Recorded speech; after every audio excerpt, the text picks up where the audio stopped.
This should be fun! Family don't end with blood. I regret this already. Hello? Not an idiot. See ya! Lilu Dallas Multipass.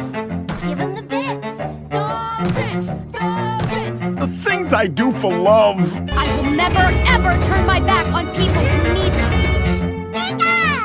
Cartoons. So what? You giving up on the world too?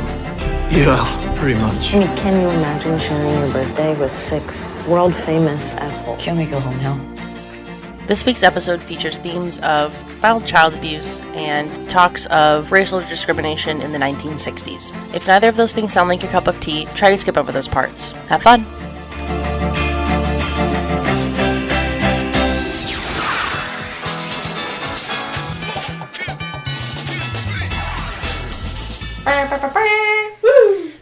Welcome back to Why Should I Watch That? Sorry, for a second there I forgot what the name of our podcast was.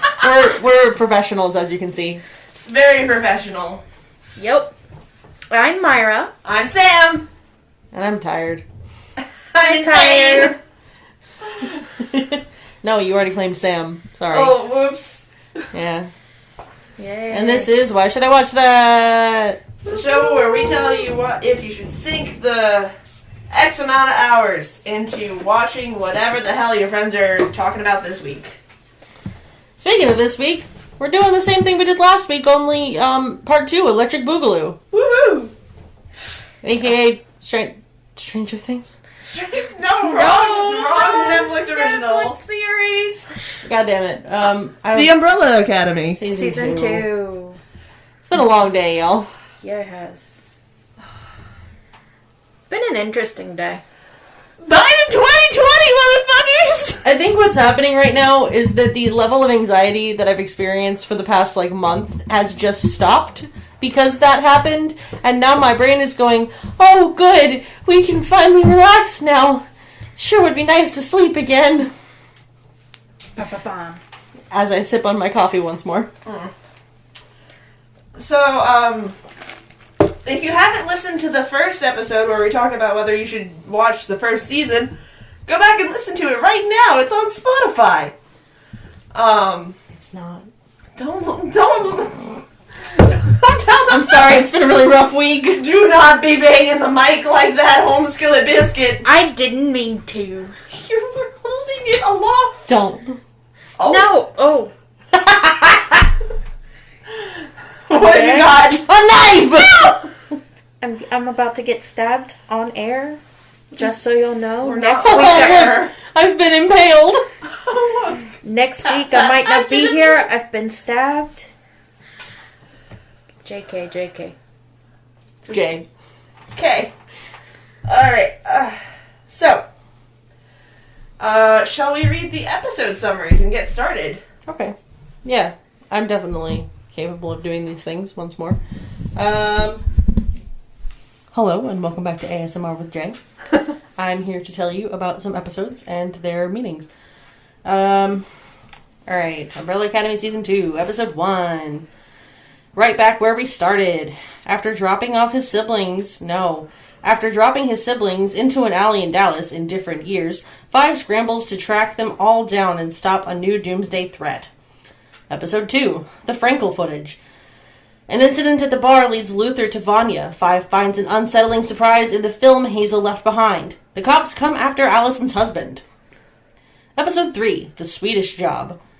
As the sit-in approaches, Allison reconnects with Klaus. The Swedes chase Vanya into a cornfield, and Luther makes a distressing discovery. Episode 4, Burger King foot lettuce. Is that really the... No, it's a meme. I couldn't resist doing it, I'm sorry. Episode 4, The Majestic 12. While Allison searches frantically for Ray, Vanya contends with a crisis at the farm. And 5, Diego and Lila crash a party at a Mexican consulate. Episode 5, Valhalla. Summoned to an emergency meeting, the siblings hatch very different plans for how to spend their last 6 days on Earth. Lila comforts her mother. Episode 6, A Light Supper. Allison gives Ray a peek at her powers. Dave visits Klaus's compound. The handler offers Five a deal, and the siblings meet their father for dinner. Episode 7, Oga for Oga. After Five travels to 1982 to carry out his new mission, the siblings face a flurry of difficult decisions. Carl issues a warning to Vanya. Episode 8, The Seven Stages. A desperate Five concocts a risky plan to intercept another version of himself. The FBI tortures Vanya. Diego discovers what causes the apocalypse. Episode 9, 743. As the Fives plot against each other, one of the siblings makes a big sacrifice to help Vanya, and Lila learns the truth about her parents. Episode 10, The End of Something. Reeling from the events at Dealey Plaza, the siblings head to the farm to help save Harlan, only to find themselves drawn into a deadly showdown. And that completes Umbrella Academy Season 2. So, back to you at the studio. Sam? thank you, Jay. So the same primary writer came back for Season 2, which was Steve Blackman, as I'm looking at my notes. Sorry, guys. Same cast. Our villains are no longer Hazel and Cha-Cha, but we could not expect them to stay, as one of them died at the end of Season 1. It takes place in Dallas throughout 1960 to 1963. Yeah, that's the same general info, you know, if you listen to Season 1. This is the first time we're doing an episode where it's a follow-up, so excuse us if we are a little shaky on where to go with it. Yeah, do we want to jump right into the Easter egg, since there's not a whole lot of new general info? Yeah. Sorry, I was trying to figure something out. So, Easter eggs. There's a lot more on this one. It's more nuanced than Easter eggs, really, that I've seen. I do want to thank Screen Rant on YouTube, because I got a lot of the things from them this week. One of them that I did notice is the cop at the very first episode. The cop that, like, when the moon hits the earth, because obviously they didn't stop Vanya. The first people, you see different people dying. You see a police officer, which happens to be the same cop that helped Allison find Vanya. And he's reading a magazine that has her ex-husband and daughter on the cover. So I thought that was cool. Another one is, there's a lot of references to birds, which I think is foreshadowing the ending of this of the series. Or, not the series, the season.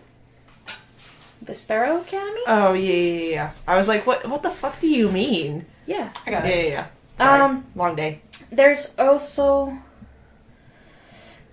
like, sorry.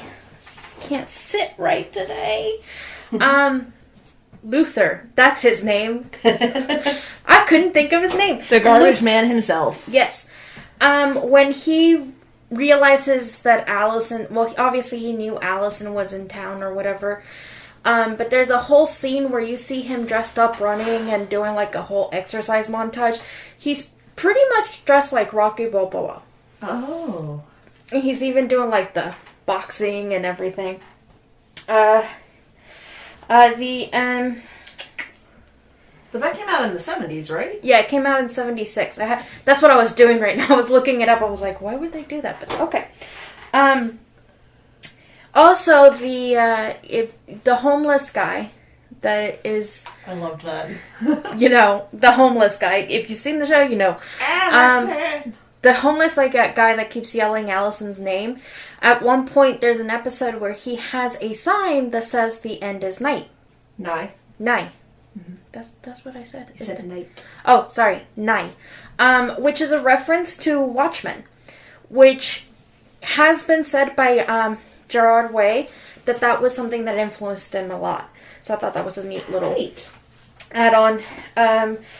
All the references that Klaus makes, as far as like to songs and stuff, to modern day songs. Don't go chasing waterfalls. Just stick to the rivers and the lakes that you're used to. Exactly.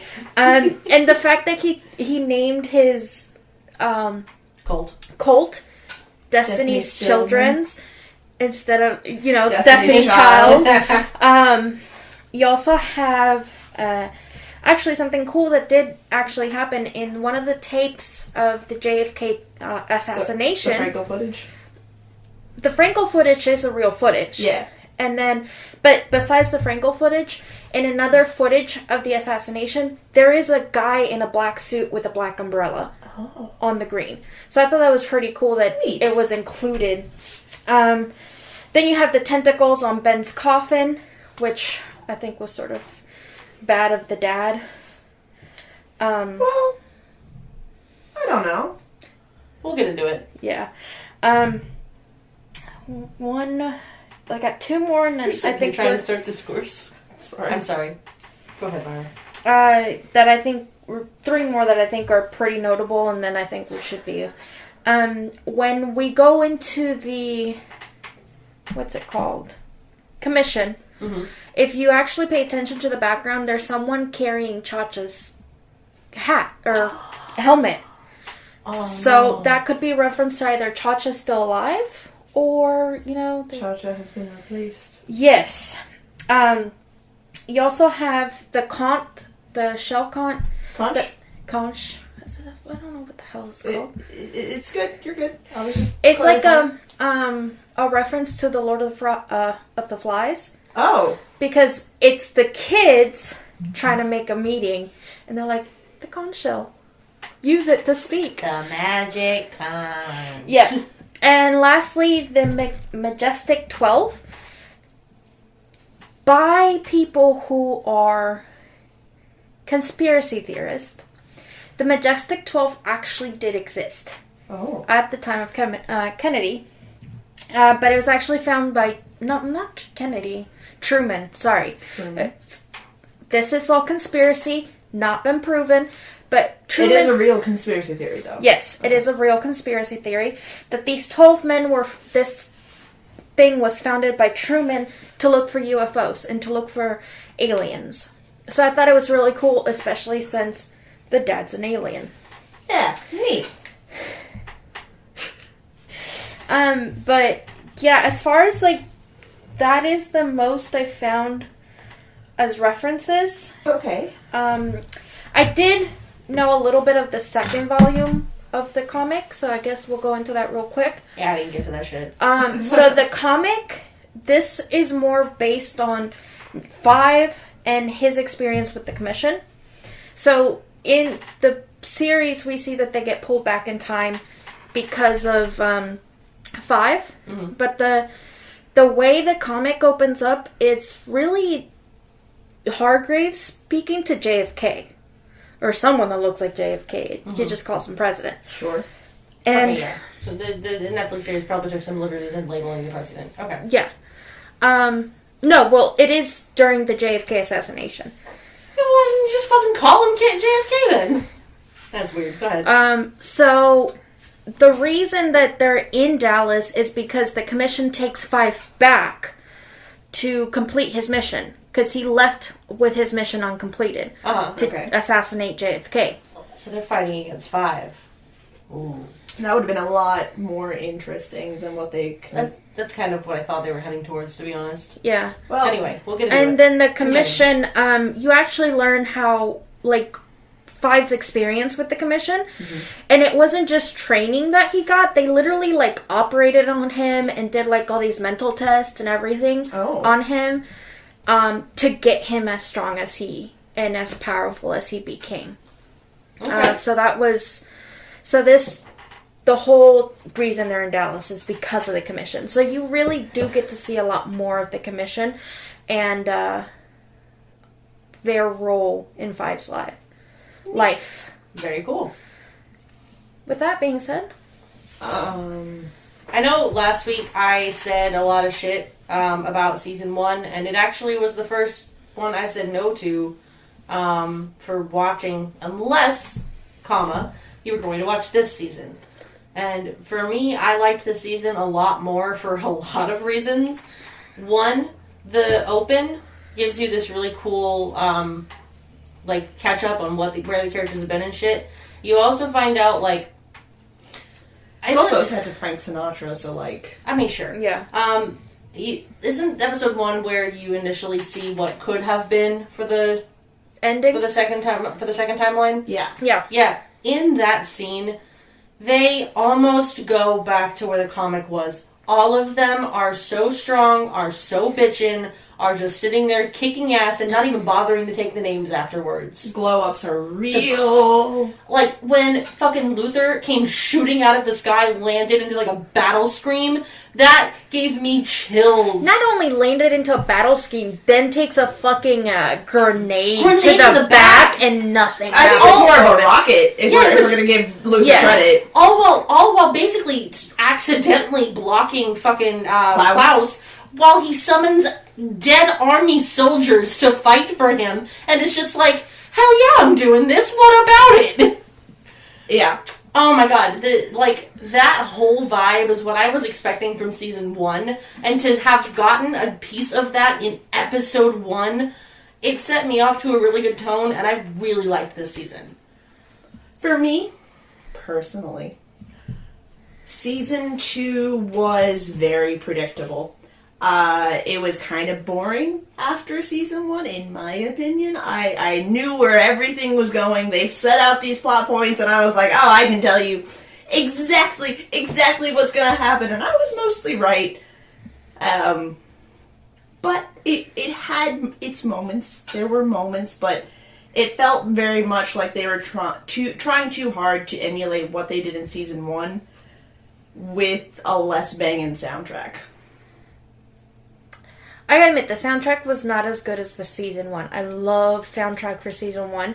Season 2, to me, though, it felt like it had a better flow. Yes. It had, because even though, I don't know, to me, I resonate more with season 2. I did like it a little bit better than season 1. I still loved season 1, because season 1 got me started, but season 2, I felt had more of a flow. You could follow the story a little bit better. It was a little predictable on certain things. A lot of things. I'm not gonna lie, it was predictable, but go ahead, say your piece. Keep going. It was predictable on things that, you sort of saw coming. You wanted a little more surprise, but I think with it being season 2, I wasn't expecting it to be all brand new. If it was all brand new and trying to make me fall in love with the story, I wouldn't have followed it as well. And by that I mean it's making all the characters sort of flip. And I'm glad that they didn't do that. They didn't flip their personalities or flip their life goals. Because I think the only one that really changed the most of his personality-wise is Klaus. And the reason I say this is because he was throughout this whole time he's more sober than he's been before. Yeah. Okay. But he didn't change his personality, but he changed his character base. Because he went from being this loner, not really being around people, nobody taking him seriously, to everybody, every waking word that's coming out of his mouth going, oh my god, you're amazing. I changed his perception. I both agree and disagree. Yes. Because, yes, you are completely right. Klaus gets all of those points. What's her name? The one I don't like? Allison. She continues to not have rights. I'm sorry. She basically, literally, she went back in time and she went, wow, I'll be exactly who I was before, only with more of a reason to fight against the man. Good on them for using, the fact that they're in the South during civil rights movement. Good on them for using that. Personally, I think they did a great job emulating that. Yes. Just the fact that she still wasn't using her fucking power. It's like they know she's too powerful, so she's just not using it for plot reasons. But aside from Allison, I feel like all of them had some pretty bitchin' development. Luther went from being, everybody shut up, I'm basically your manager, to, I don't know if he necessarily made active calls throughout most of the series. Until he was needed to. He pretty much shut up and was like, I don't know shit. Mm-hmm. I thought I did. I don't know. I don't know shit. And being in the asylum for Diego, I think that showed him that the more extra he is, the worse off shit's probably going to be if he keeps doing it. Well, like, I'm not saying Klaus is the only one that had a character development, because he did. But what I meant is, like, they didn't go completely off the rails and going, we're changing completely who they are. And I'm glad that they didn't do that. But it did make the show, it did make the show a little more predictable. Like, you knew, at this point... You knew what to expect. Mm-hmm. You knew what to expect. And I do agree that there was a lot of character development with Diego, even with Vanya. Because I'm so glad. Can't wait to talk about her. Oh, Vanya. Now that you've said that, I do understand what you're saying. We got a very muted version of Klaus's personality throughout all of season 1. Because if you think about it, the more I'm thinking about it even now, all his personality is please don't make me use my powers, please don't make me see things, I just want to be high. I just want to escape this reality and be as far away from it as possible.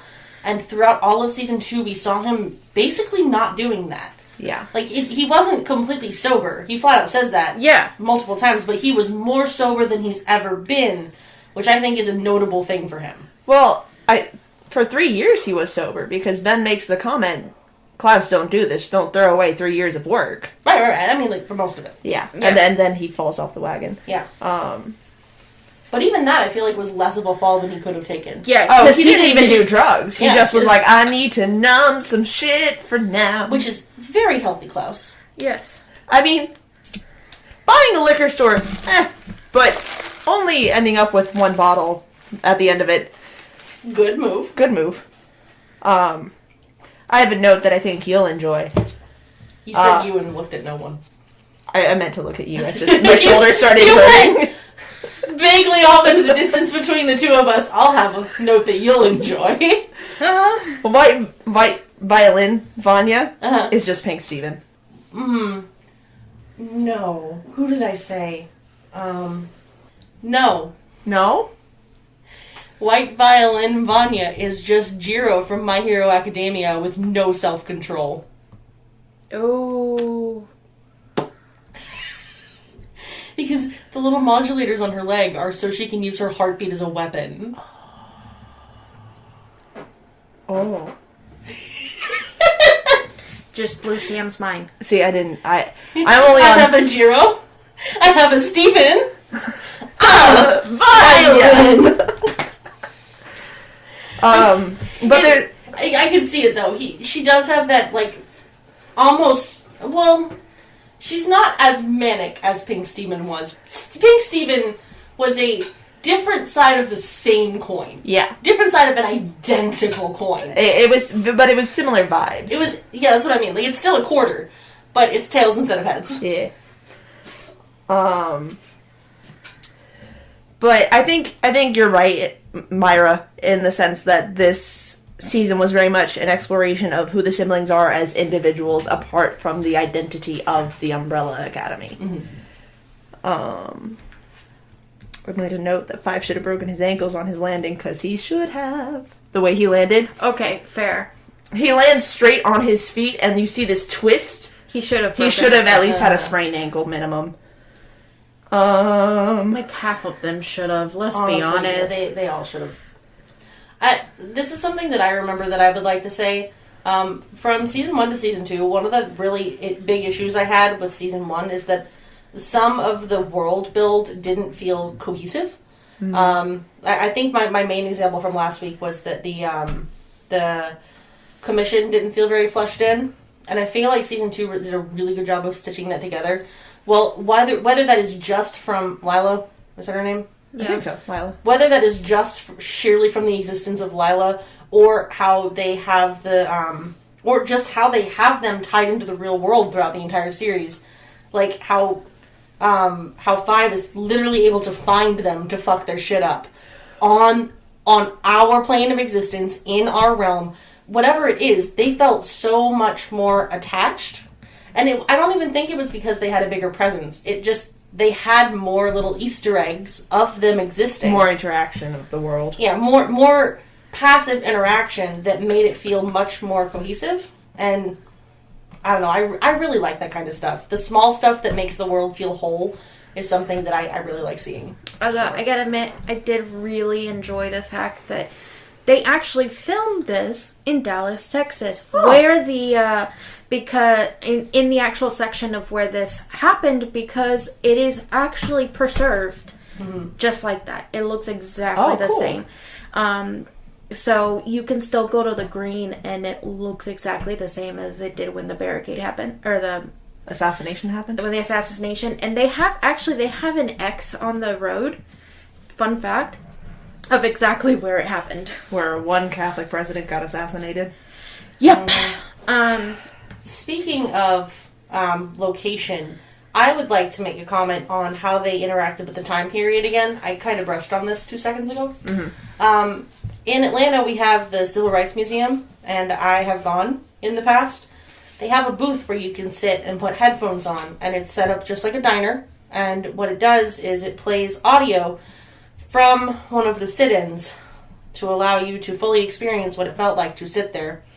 And once you press play, the table also rattles with the hits. Oh. It is a very intense experience, and I saw multiple people get up before the audio was over because it was that, like, jarring. And having sat through that and seen those scenes, they did a really, from what I now know of it, they did a really good job of, like, emulating that. Violence? Not even violence, because it's not the violence, tension. it's the intent that you feel. They did a really good job capturing that emotion from a set point of view. Like, when they're all doing the sit-in at the diner, you can feel the tension. Right. And that is something that I feel like is probably really hard to emulate in this day and age. But it really hit for me. I found that really interesting. Sorry. No, I agree. They did a very good job handling a very difficult issue. Because I think that was a major thing in this season too. It was the Right, because okay. one of Kennedy's major agenda points as president was to try and actively start helping the civil rights movements. And obviously, he didn't really have an opportunity to go very far with that. But it can be very often botched, especially by non-writers of color. Mm-hmm. But actually, who? Yeah, I guess that's why I was really impressed on how they handled that scene specifically, because, like, they must have done a lot of research. I don't. None of us are necessarily people of color. Does Mayra not count? That's what I'm saying. Like, do you feel like you count? I wouldn't say I wouldn't say I've never had the same experience they have. I've had different experiences when it comes to the sort of cultural difference.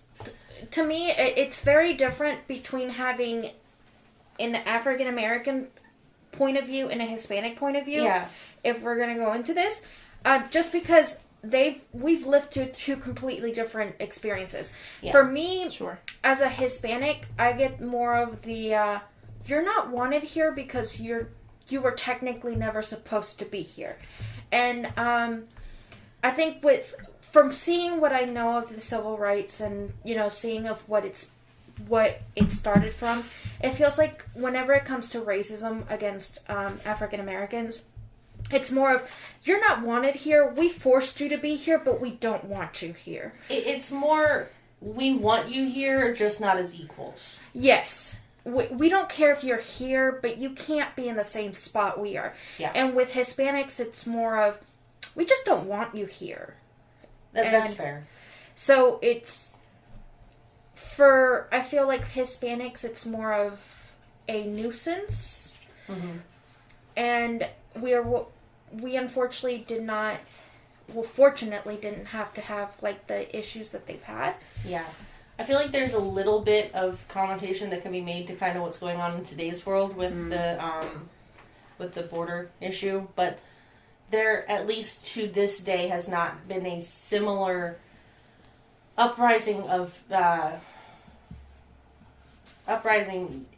level needed.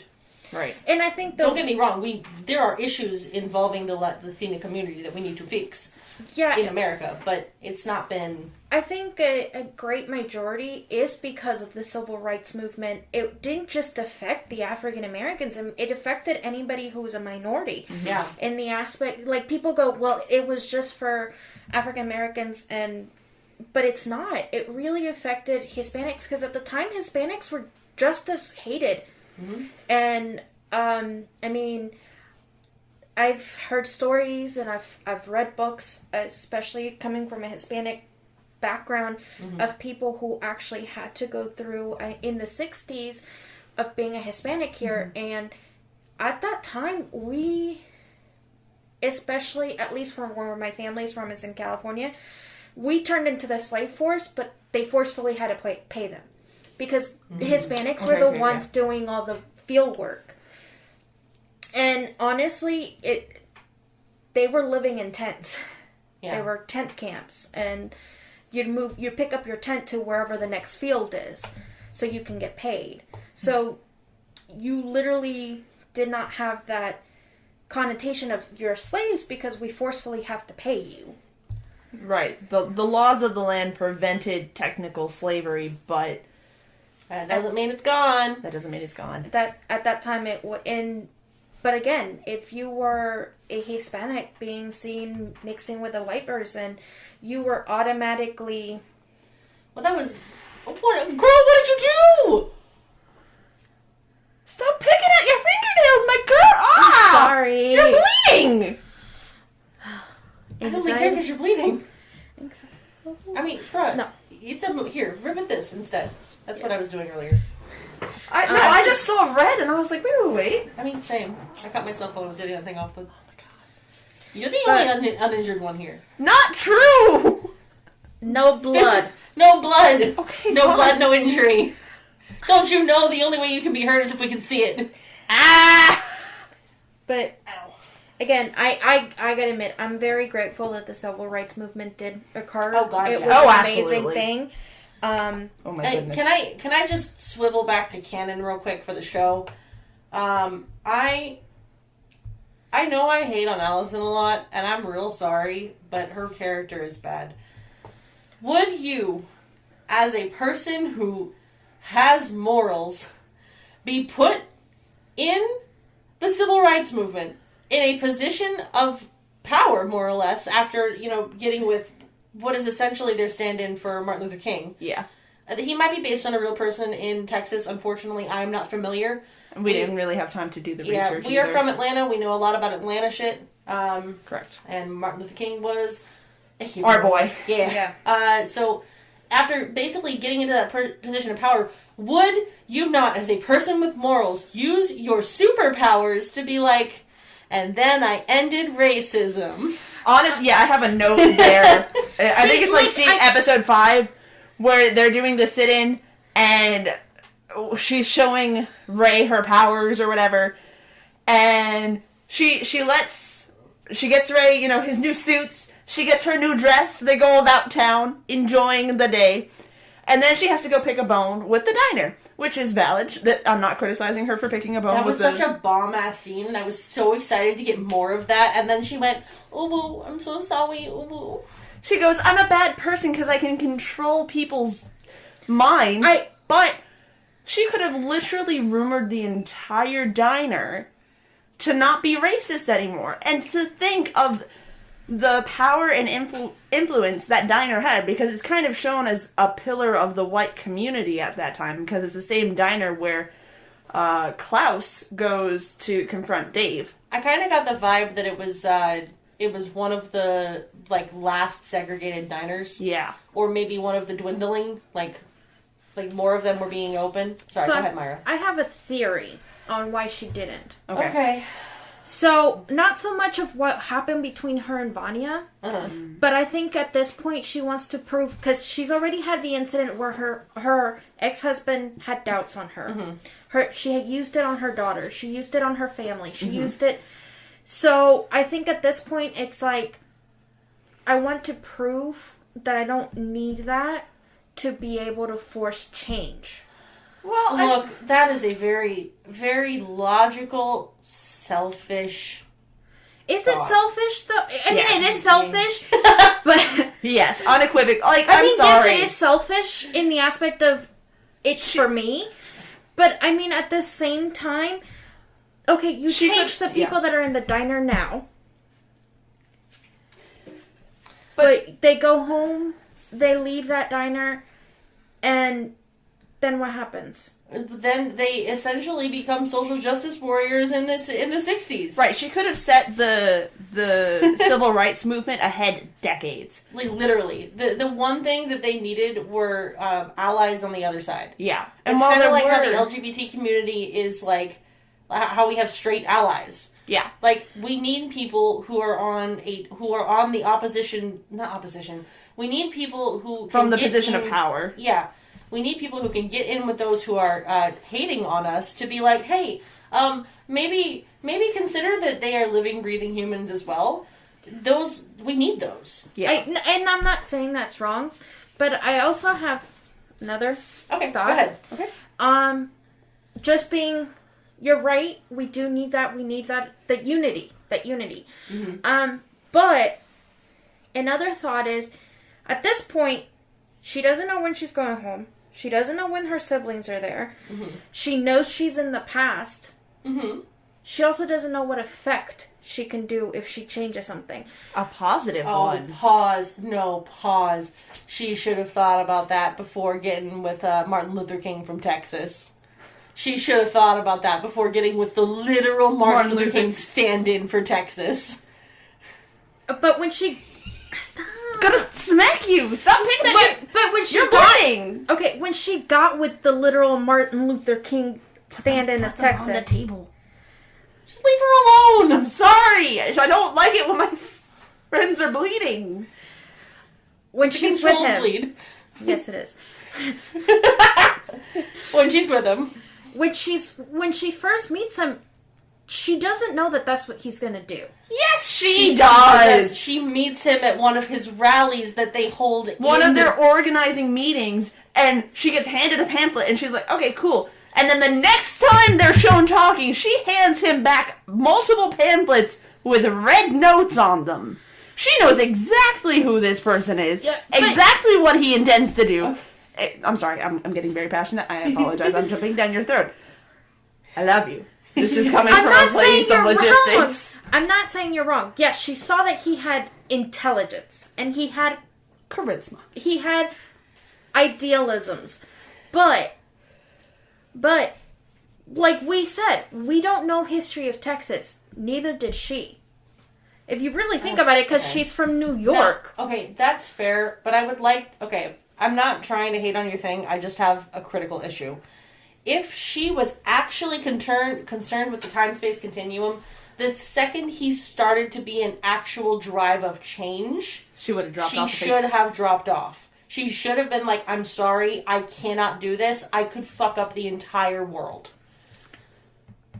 And she instead touts the fact that she's fighting alongside him. And that's not a bad thing. She should be fighting alongside him. But if she was meant to be afraid of the timeline, she should have thought about that beforehand. Okay, fair. Or along the way. Yeah. Okay. That's my point of view. I'm not saying you're wrong. That's just my point of view on it. Like, plus, she was a little bitch about using her powers in the first series. She always waits until it's a second and a half too late and then goes, I heard a rumor. Yeah, like... Well, it's too late, bitch. Yeah, she doesn't save Ray until he's already, like, beaten the fuck up.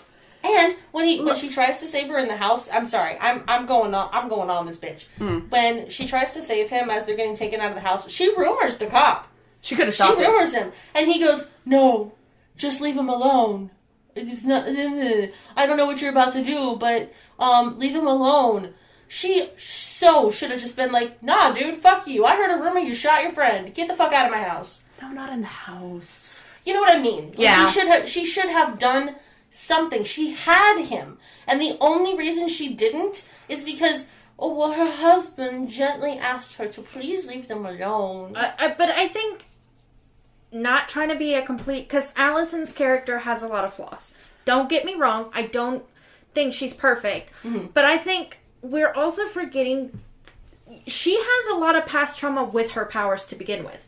She got her daughter taken away, which is the one thing that she loved the most in the world. I mean, yeah, because she abused her kid by forcing her. Go ahead. Okay, yes. She abused her kid using her power. Right. So there's a downfall. Like, man, if I use this, I get things that I love taken away. Her ex-husband leaves her. Then, to top it off, she tries to use it on her... I'm so sorry. She tries to use it on her sister, gets her fucking throat slashed. She does it a second and a half too late. Yes, she did it a second and a half too late, but I think either way, it was gonna happen. Okay. Okay. Hot take. She did that to herself by creating a wall of lies. She built a house on sand. That is exactly what she did. She built this house on rumors and lies, and she goes surprise Pikachu every time that falls down on her. And like I find it very difficult to be sympathetic towards a character who doesn't learn from their mistakes.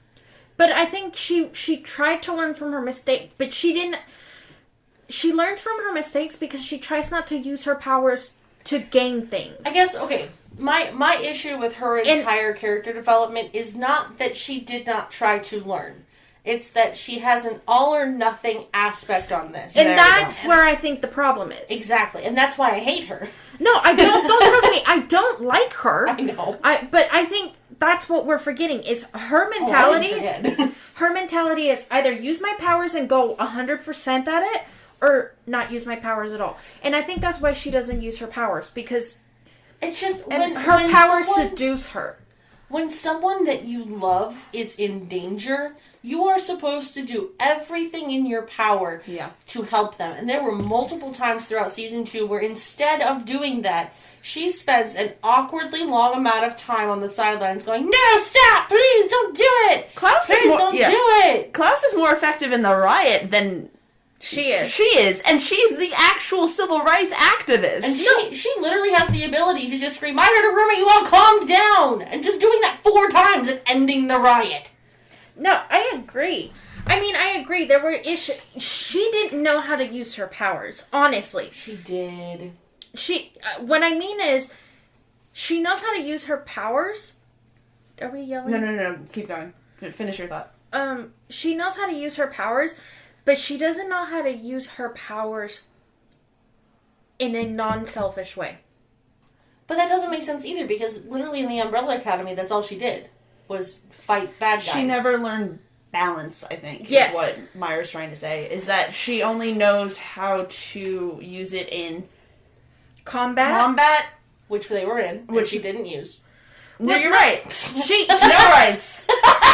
I mean, she still loses her rights. I'm not saying you're...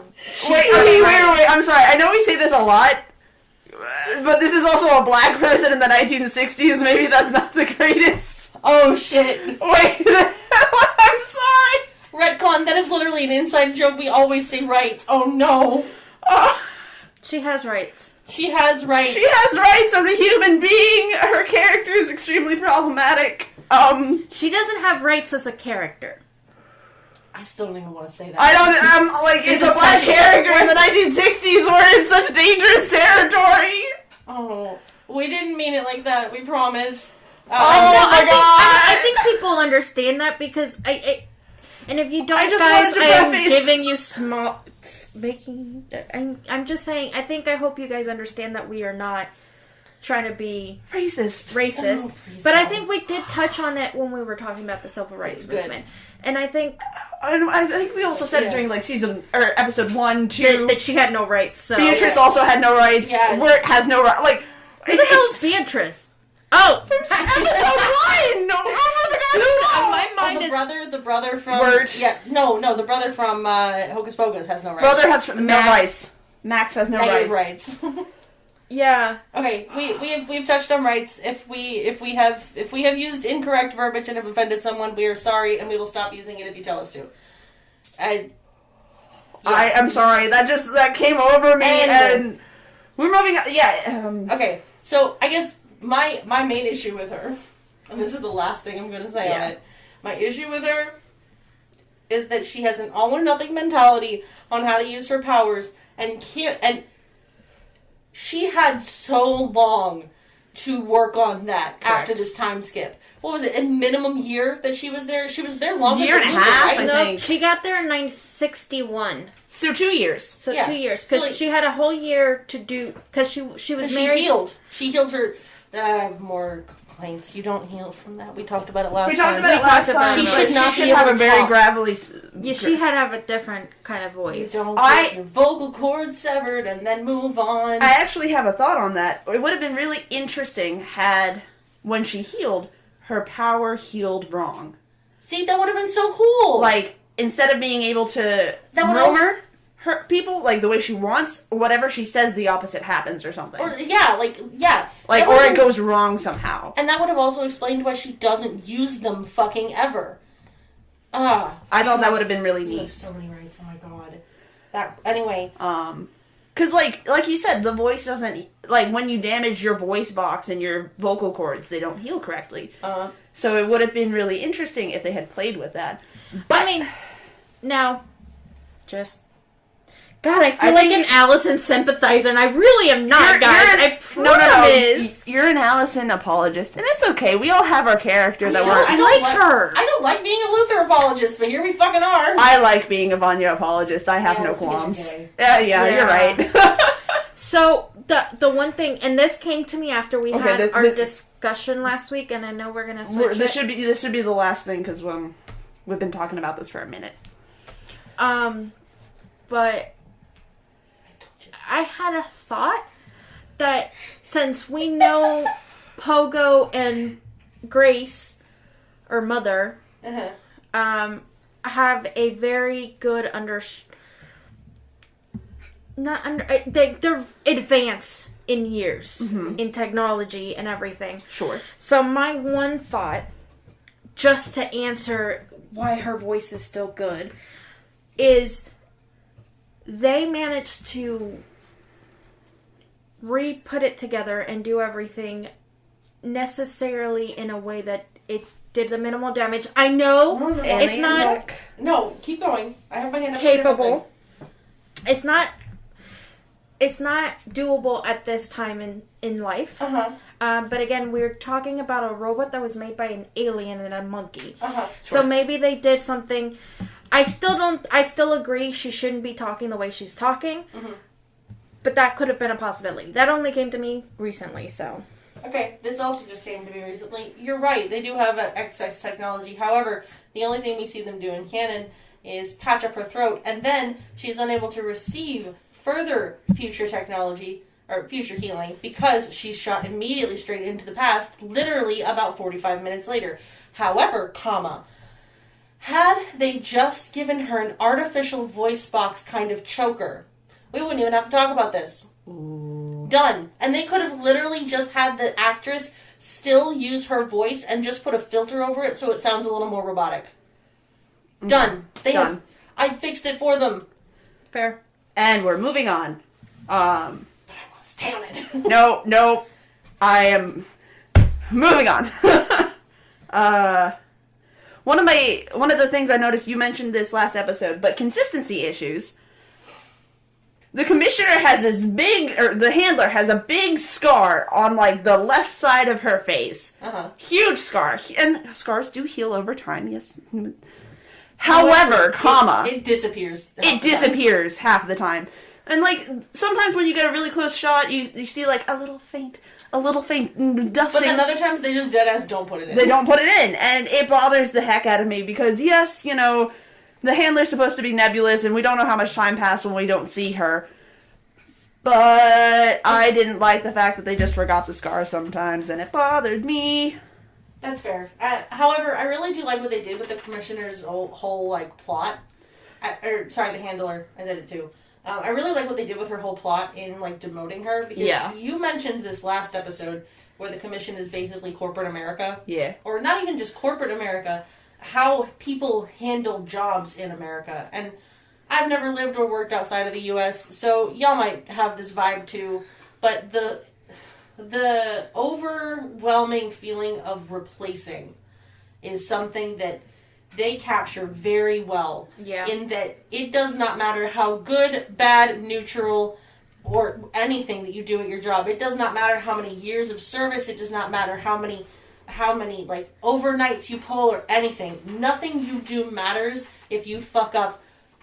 If you get injured and you have to take medical leave, bye. My mom literally got fired from the store she used to work at, not naming anything, but she literally got fired while on right after she got back from medical leave from having a serious knee surgery. That she came back from leave 2.5 weeks early.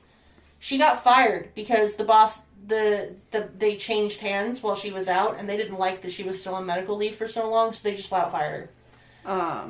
Yeah, I mean, that definitely, I agree, it captures that emotion and that feeling of, like, you're easily replaced. Yeah. And that commission really makes you feel that throughout the whole thing. Because I like, sorry, I'm going to add on to that real quick. I like how they interpret that with the blank suits. Yes. Everyone's wearing the same uniform. Same, like, gray-blue suit. And it does not matter who they put in the background, because they could have been switching those people out for every shot and we would not have noticed. No. Go ahead. No, and I agree with that. It makes it very... It makes you feel like you are in corporate America. You do not matter. You're a number. Get over it. And I do like, in that scene when she gets demoted, I found it interesting. I like how they hide in so many freaking things in the background that later on represent foreshadow stuff. Yes, actually that was... Oh, I'm sorry.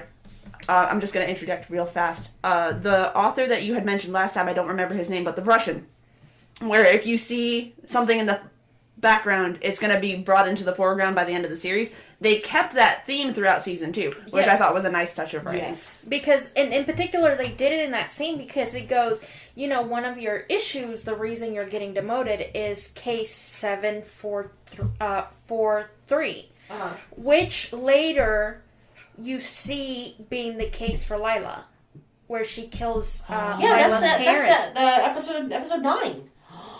Oh, shit. So the commission even knew. Yeah. Oh, God bless. I did not put that together. So I thought that was, again, another cool little... Speaking of Lila. I'm gonna segue into Lila. Yep, that's right, folks! So, like I mentioned, season 2, for me, was a little predictable.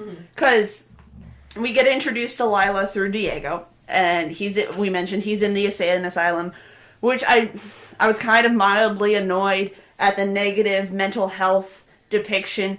But that's just the time period. That's just the time period. It wasn't... Honestly, like, from what I know, because I watch shit for fun. They were in a very nice mental facility for that time. For that time, and very nice. Because really, if you think about it, mental health has not become a foreground until recently. So if let it go. Yeah. For mental health at that time, for the way that they were handling like the group therapy, the fact that they had group therapy, exactly, it's a huge step forward. And like essentially what and I'm not sure about exactly the 60s, but for the majority of what mental health care used to be was just, hey, we've got this person who we're gonna stick you in a home. Yeah, basically we got this person who we don't know, they ain't right. We don't know what to do with them. Can we just put them in this house and you, like, shove food in their door every now and then? Yeah, we can do that. And that's it. They were not really focused on, like, rehabilitation. Not I don't want to say but in an experimental way. Yeah. They were like, okay, if we poke and prod at you this way, how you feel? If we take this little piece of your brain out, how you feel? Because I'm pretty sure lobotomies were still a thing. Like, they were going out of style. They were going out of fashion, but unfortunately in the 60s they were still a thing. And I understand that it was technically era appropriate. That was just a little... nitpicky. That's it's completely fair. However, I do like that they left some of those negative connotations in there. Right. But they didn't harp on them. No. The only, like, my only main thing was Diego in a straitjacket. That was my main, like... That's fair. But anyway, Lila is... However, I'm sorry. No, it's quick. It was a really cool callback to Vanya. Oh. Yes. Oh! Especially because Diego at this point is against Vanya. Like, Vanya can't do anything right. Yeah, and he honestly was from the get-go. From the get. He knew that from season 1, we knew that Diego saw Vanya as a piece of trash, really. Like, he's like, oh, you're still here? Why the fuck are you here? Yes. So actually what we've been seeing is every single one of them go through a Vanya phase. Oh. Because Luther had it on the moon. On the moon. Diego's had it now. Mm-hmm. I'd be willing to say that through exiling himself, Klaus has had it. I feel like Klaus didn't necessarily need it. That's fine. But if you blend together... The mausoleum. Klaus had it through the mausoleum. Let me say my thing. Oh, sorry. If you blend together the mausoleum and his drug stint, he has had it. He has had the full experience. Okay. Who's left? Allison will probably never be able to. I think season 2, 5 had it just by existing. That's fair. The apocalypse. Yeah. 5 had it. Period. Well, I have some words about 5. But. Yeah. Well, and this is the last thing I'll say. I think Allison. I think at this point she's basically had it. She had to. She decided to mute herself to be a normie and try and live a normal life and got sad through it. Okay. So, well, I don't think she's technically had it, though. I think we're going to get that in season 3 for her. I hope they start writing her differently because her power is so cool and the actress who plays her is so good. She's doing a good job. Yeah, she's doing a great job. It's nothing to hate on the actress. I want them to do more with her character rather than I just really want to be a housewife. Can I just be a housewife for the love of God? Okay. Well, I'm just going to make a disclaimer for us real fast. Whenever we hype on characters, unless it's a specific note of how they were acted or like a specific thing we have with the actors, we are never hating on the actors. It's simply the characters. Or anything to do with them. Like, I am hating on Allison specifically because of how she's written. Right. Even before an actress is even chosen for her. I'm looking at this specifically from a narrative perspective, and I don't like how she was written. Yes, and so unless we have a problem with how something was delivered, like what we talked about with Hocus Pocus, yeah, if it's from a narrative direction. It's from a narrative direction. Yeah, if it's bad acting, we will say it's bad acting. And I in this series, honestly, I don't have anything to say against the actors. The actors did a wonderful job with what they were given. Yes, it's the material and the script that we are harping on. Yes. Okay. So you had a thing to say about Lilu Dallas Multipass. From the get, she is this hypersexual, not hypersexualized, because she's really not sexualized, but she's hypersexual, femme fatale kind of energy. And I knew she was a plant from the get. Like, the way she's leaning on Diego, the way she's sitting next to him in group, the way she's like, I'm coming with you. That screams femme fatale plant to me. I don't know. I got a similar vibe. It just, I was kind of just going along with it until something bad happened. Like, it was one of those things where my brain wasn't outright like, ooh, look, a plant, how pretty leaves. But it was like, but it was more of a like, wow, if that one went evil or had some ulterior motives, I would not be surprised in the slightest. Yeah, I do agree with you on that, Jack. Like, I knew something was up. I knew sus. she wasn't. She was sus. She was really sus. We didn't see the petals, but there was a flowery scent in the air. Yes. Once she started being more involved and started having that communication with Five is when I was like, this bitch has something to do with the commission. I just don't know what level she's at. For me, the second she was competent in a fight. Because, look, I know what the male gaze is. Women are not typically good in combat unless there's a reason. And I have said what I have said, and I will not take it back. The second she was competent in a fight, I went, ooh, look at you and your plot potential. What's going on? And I will say, since you're reading still, on the topic of what's her name? Lila. On the topic of Lila, I do really like how the one thing that her twist reveal actually got me with was the fact that she's one of them. That I didn't see coming. Yeah, I did not see that coming either. I love how, because it's just like how the author that you reference, it's just like that. In the very beginning of season 1, they told us that there were 48 other kids. Right. And then they dropped it. And the fact that they brought it back in the very end of season 2 was the biggest oh shit moment I've felt in a while. I actually, on the rewatch, the handler actually gives a little hint when Lila comes back from the gala. Mm-hmm. And she's like, sit down, you're bleeding, rage isn't good for your complexion, whatever the fuck. Mm-hmm.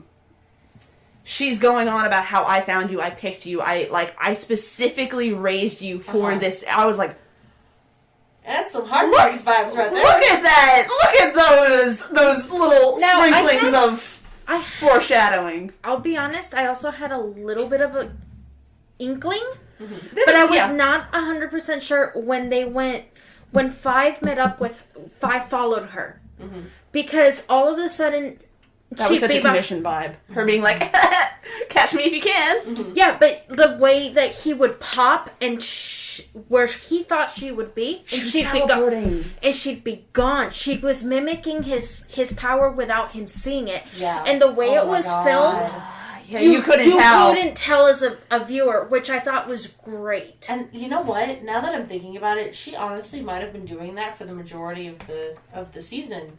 Just because the only powers that are flashy are fives, and I mean Vanya when she uses it. Yeah, I'm not gonna give them Vanya's because she didn't really see Vanya until the end. Okay, no, but if you put fives and maybe Allison's are the only two that are really flashy. Klaus. So, but not unless she materializes them. Okay, she could have been meditating on it without anyone knowing. Right. So. She could have been practicing their powers the entire season without us knowing. Oh, that makes a lot of sense. Because Diego, there's a fight scene where Diego's like, he should have been shot or like the things they dodge. Yeah, she could have been practicing, and that I love that you pointed this out. Oh. That makes so much more sense as to how she was so fucking capable in the end game. Mm-hmm. The only power she has not been able to fully hone in is Vanya's. But she has a handle on all the others, so she can focus on it more. That was a big bitch that I had about it, was that she was suddenly perfectly competent. Thank you. Oh my goodness. That's some good tea. Thank you. Yeah. So I'm gonna go. My notes are organized via episode, so forgive me. Maybe I'll get better at this as we continue. You're getting better at it. Your notes are more... I can look at them and know what you're about to talk about, which is better. I know I said I was done about Allison, but if she had just been able to use ASL, which was... Actually, no, she wouldn't have because it was illegal at this time. Fun fact, ASL was illegal till the 70s. What the fuck? In the United States. Yeah! It's fucked up! But... For those of you who may not know, since you're on a listening medium, and it might just... ASL means American Sign Language. So they weren't allowed to sign. Deaf people weren't allowed to communicate. And, it was still a language. It was still floating around the United States. But its development as a language and its influence and its culture were severely, severely muted. Because people thought they could just learn how to hear. Don't you just love the medical community? And they're great, great ideas over time. So Harland. Can we talk about Harland for a little bit? Oh, the boy. The good boy. Yeah, I thought he was such a good representation of nonverbal autism. Yes. Or Asperger's. Mm-hmm. We're not really sure what he has, but... Asperger's is a version of autism. Okay. So we'll just stick with autism. Okay. I thought that was really good. It's also an outdated word, technically. Some people still like it. Yeah, I've heard it. if that's not the appropriate terminology, I do apologize. That's not something I'm extremely well versed in. Yeah. I have relatives. We'll just stick with autism from this point out. I thought I'd be honest, I agree with you, especially because, like, I have a godbrother who's autistic, and my godbrother is verbal, but not at the level that most kids could be. So seeing that nonverbal autism, because it's huge. And how he's still very much able to communicate. I mean, I will say this. Most kids who are diagnosed with autism at an early age are nonverbal until they choose not to be. Which, like, you know how you hear those weird stories about a small kid who doesn't talk, and then his first words are, "Mom, can I have a cookie?" It's something like that. It's not that they can't understand us, it's that autism affects your ability to communicate. It's specifically a disconnect between communication functions in the brain. Or something like that. That might not be the exact definition, but it makes it so your communication style is inherently different from others. So he totally could someday just start talking. See, I thought he might have been... There are people who are completely nonverbal, but... Yeah. I thought it would have been really interesting had Harlan's first, like, words or phrase been towards Vanya. Yes. Since they share this very intimate, almost older sister, aunt kind of vibe. Yeah. But she starts having, like, her powers start manifesting. And Harlan immediately is able to identify how she's feeling and how he can comfort her. Because he extends a hand to her. That's one of the reasons I say that he might just be nonverbal for now, because a lot of the experience that I've had with those who grow up autistic is they just don't talk until they feel it's necessary, and they don't reach out until they feel it's necessary, which is completely valid. Yeah, it's a different kind of communication style, and I'm really impressed that they kind of did their research in putting that in. They handled it with grace. Very well. They did. They captured it very well. I felt like he was a very interesting character, especially... Oh, and his potential. Yes. Jeez, but this is some kind of futuristic shit that I'm going to throw out there. I really hope in season 3 Vanya finds them. Oh, yes. That would be so good. That'd be good. Now, the one thing I have with him, I don't think his powers were his, though. Not at all. Absolutely not. Vanya gave them to him. Which has so many implications. Now, yes. No, never mind. Go ahead. Sorry. You're fine. You good? I just had it. But yeah, so for those who haven't seen the show or what we're talking about, Harlan has a near-death experience where he actually dies for a little bit. Vanya does CPR, but as she's doing it, these little light globules go into Harlan, and he starts breathing again. Which implies that Vanya can bring the dead back to life, which hypothetically means that if they get back into the correct timeline, she can bring Dad back, because I don't think those were Reginald's ashes. I don't think that Reginald is dead at all. I think he put on an act and then put a fake corpse there. No, but he was in the afterlife for Klaus. A version of him. Fine. Hypothetically. You gave me this look of what? So that's a whole lot of implications, which is fun. Also, but then she manages, through those little globules, not only does she give him life, she gives him a fraction of her powers. That was cool. So, yeah. We gonna go backwards real quick. Yes, okay, I said a thing.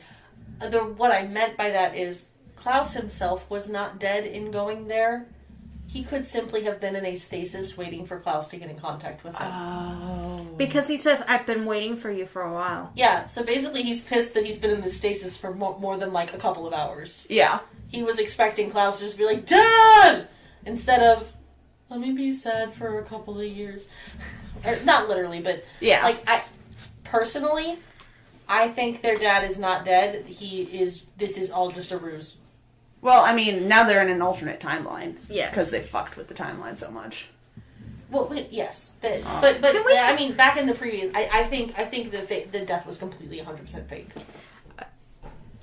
Can we talk about how Diego goes from being an interesting person from season 1 to, I don't have any siblings now, I'm number 1, can I do whatever the fuck I want? I'm gonna save the president. Okay, here's my take on Diego.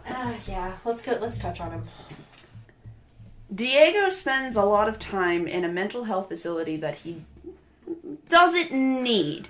He doesn't need. You said some words. Go He ahead. doesn't need 1960s mental health care. No one fucking did. No one. Okay, but he spent time in a negative mental health facility that didn't necessarily help him the way he needed help. Okay. Is where I'm trying to go. Okay. May I? Sure. Diego needed that 120%, just not from the 1960s. Diego's personality is one of... Okay, plus, the doctor got it right. He has a hero complex. Yes. But he has a hero complex with... When having nothing else to bounce off of to, like... He has a manic hero complex, more or less. Right. If I'm not a hero, what am I? But not even that. He doesn't even get to the what am I part. He is I am a hero, I am a hero, I am a... That's it. So, like... And that's why when they have the little dinner scene, and he's all like, you're just a boy playing dress-up. Yeah. And I don't like how they handled Diego's stutter. I don't remember. That's fine. Because it only... If they show it in time... It's supposed to be a manifestation of when he's really, really stressed. And I understand that, I thought it was just that he had a stutter. Yeah, but there are He other has a stutter times that he has it under control, though. Yeah, but if you have a really bad stutter, as bad as they implied it, that doesn't just go away. Well, yeah. You look at Joe Biden, for example. That man has a stutter, and when he is... You're saying it's a continuity thing. He should have a little bit now. Yes. That is completely fair. Because, he gives these long-winded speeches to his siblings without a single... That's fair. Fuck up. This show simultaneously does things really well with a lot of research and really poorly with not enough. Yeah. It's a really weird dichotomy. But the things they have researched are so good. A+. The things they have not. Oh. But back to the mental thing. I really do think putting him in there was a good idea and a bad idea as far as his overall personality, not necessarily with anything else. Because, yes, he did need the help, just not from that time. Yes. And it's bad because the mental health facility was not up to date. He basically was put in an echo chamber of, I need to do a thing, and no one asked him why. No. He was put in an echo chamber in the sense of he is getting his need of doing the task out of his body, and he's not being allowed to express it otherwise. Right. He strikes me as a very do person. Like, had they even let him, like, do research and, like, do, anything for it, I feel like he would have had enough of an outlet to not hyper-fixate on it. Yeah, to not saw his window bars. The more they said, you can't do that, the more... Diego said, I need to. Yeah, the more it freaked him out, the more it agitated whatever was there. Yes. Mm-hmm. But I think also...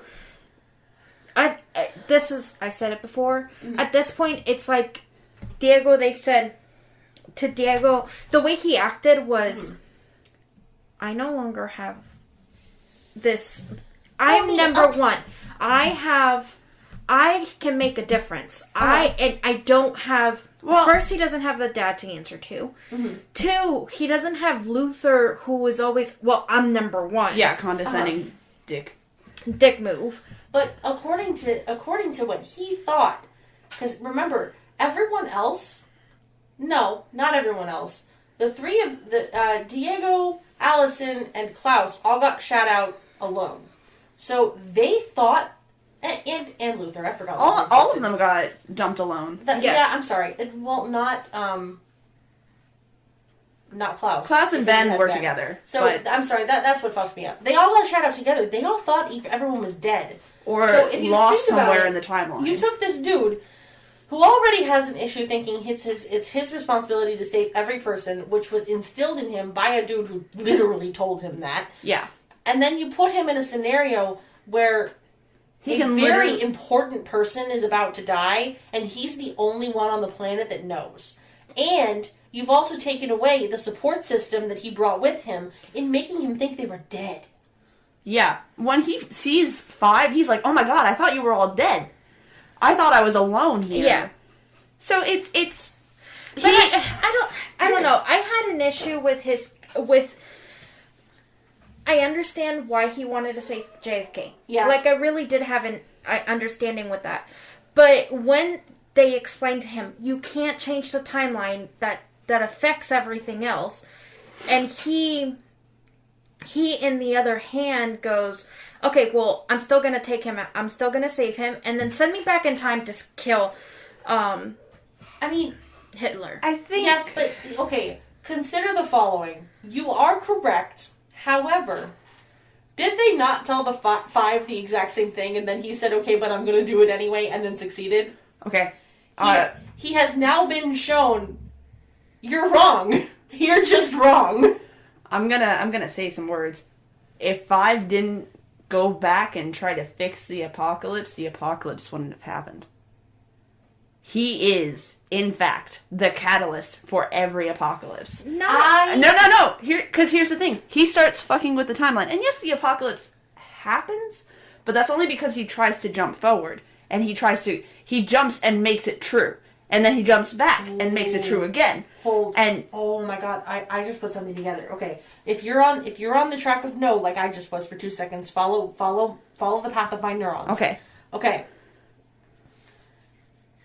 It's the only reason that season 1 happened the way that it did. The only reason that Vanya was pushed as far away from her family as she was during that whole bullshit is because Hargreaves knew through some timey-wimey bullshit, even if when he came back they technically landed in an alternate timeline, he knew from being told that was the day of the apocalypse, and that these things are meant to happen in order to gather the kids back, thus immediately starting Vanya on her whole path of getting with what's his name. And the constant tension constantly put on them by 5 being in that timeline, being in that state. Had 5 not been there, they would have gone to Dad's funeral and separated. Yeah. And Vanya, yes, she might have still found Dude, and she might have still taught him, and he still might have brought her powers out, but I feel like without the constant reminder of... You're a fuck-up, no one wants you, like why are you here? The constant reintroduction of her trauma, I feel like the more he pushed, the more she would have been like, dude, calm down. I get it, but like I have a therapist for this. Can you just do your lesson and leave? There was actually a shot at the very end of season 1, we didn't really touch on this a whole lot, but when Allison is standing behind Vanya with the gun, it literally looks like she's the one draining the life out of the siblings, because Allison her shadow is obviously bigger than Ellen Page's tiny little frame, but it looks like Vanya is responsible. The way the shot is set up, not Vanya, Allison is responsible for the apocalypse, because when she shoots, that's when she has the release of power. I mean, honestly, though, now the more I'm thinking about it, the more you can put the blame on literally every single fucking one of them. My new thought process is, can the apocalypse not happen while all of them are alive? I think if 5 doesn't exist, the apocalypse doesn't happen. No. I think honest... No, because here's my hot take. Okay. He jumps when they're kids. And it's shown that Vanya and 5 have a very good relationship. Sure. And he is, like, the one real connection. Those two gave a fuck about each other, even as kids. 5 said, fuck you, Dad. I don't care what you have to say. This is my sister. Can I pitch this, though? Okay. Vanya's situation is that of their father and of no one else's. Sure. Take everyone out of the equation. No one else is in the academy. It's just her growing up alone and on these meds, okay? Mm-hmm. Even without all of the other stressors, if she were to go off her meds long enough and rediscover her powers, she would have the exact same psychotic break. And I have a thought about that, and particularly when Ben is in her mindset. Oh, okay, yes. Because at that point, Ben says, Dad had treated you like a bomb since before you were a bomb. Yep. Not letting her explore her powers. Yes, he knew she was powerful, but the problem is he wanted her to fall in line, and he couldn't control that power. Mm-hmm. So the instant he goes, "Ooh, you are a bomb," because he saw the bomb potential, and tried to subdue that. Take away the siblings. Take everything away. I'm with Jay on this. Because she was treated like she's gonna explode any minute, she finally explodes. It's like when you're getting angry, but you suck it all in, suck it all in, suck it all in, suck it all in. And people are telling you not to get angry, and you can't help but to get more angry. Now, here's my question, because I have a bad memory. When Five and Hargreaves are talking, does he mention that Vanya is the cause of the apocalypse? I don't think so. I don't think so either. Okay, because if he hasn't, because that's where my apprehension to fully believe the Five is 110% responsible. Because if he hasn't actively mentioned that Vanya is the cause of the apocalypse in the long run, not responsible. He is the cause. So responsible. Responsible implies an element of intentionality. No, it does not. You can be responsible for vehicular manslaughter in an accident. Fine. Responsibility means cause. Yes. Not always, but okay, fine. In this context, you are allowed to have this. Thank you. So, if he did not explicitly say Vanya is the cause of the apocalypse, he could have stopped it just by telling him to treat her better. But anyway, if he did not explicitly say that, then everything preceding would have happened exactly the same. And I think you can tell that it wasn't Vanya, or wasn't Five, really, because when Five jumps forward and keeps jumping forward, at this point, he's trying to test his abilities. Right. Yeah. When he finally jumps into the apocalypse, you see his siblings dead at the house. Mm-hmm. So obviously they still locked her up. They still did everything. And they still pushed her to that point. But I think what probably caused her to really explode was having that outer force go boop. Sort of. Yes. I'm getting close to the mic for this.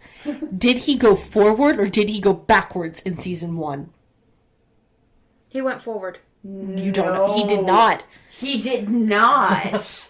He went backwards. From the very first jump, he went backwards. Because it goes to like the 1950s. Because they have this little stroller carriage. It goes to like the 90s and then the not 90s. It goes a little backwards every time. At first it's a small jump into the past, and then it's bigger and bigger. What if the apocalypse he found was the one we see at the beginning of season 2? The nuclear apocalypse. Because that looks more like a nuclear apocalypse than asteroids crushing and destroying the Earth, because that's what basically becomes the moon. And what's more, yes, he didn't find Vanya's body. We talked about that last time. However, what if, for some reason, either A, Vanya lived, I could see that, or B, Vanya exploded to stop the threat. Okay, but here's my question. Okay. I love this. He finds a newspaper. Sure. That says that this is the year 2019. Sure.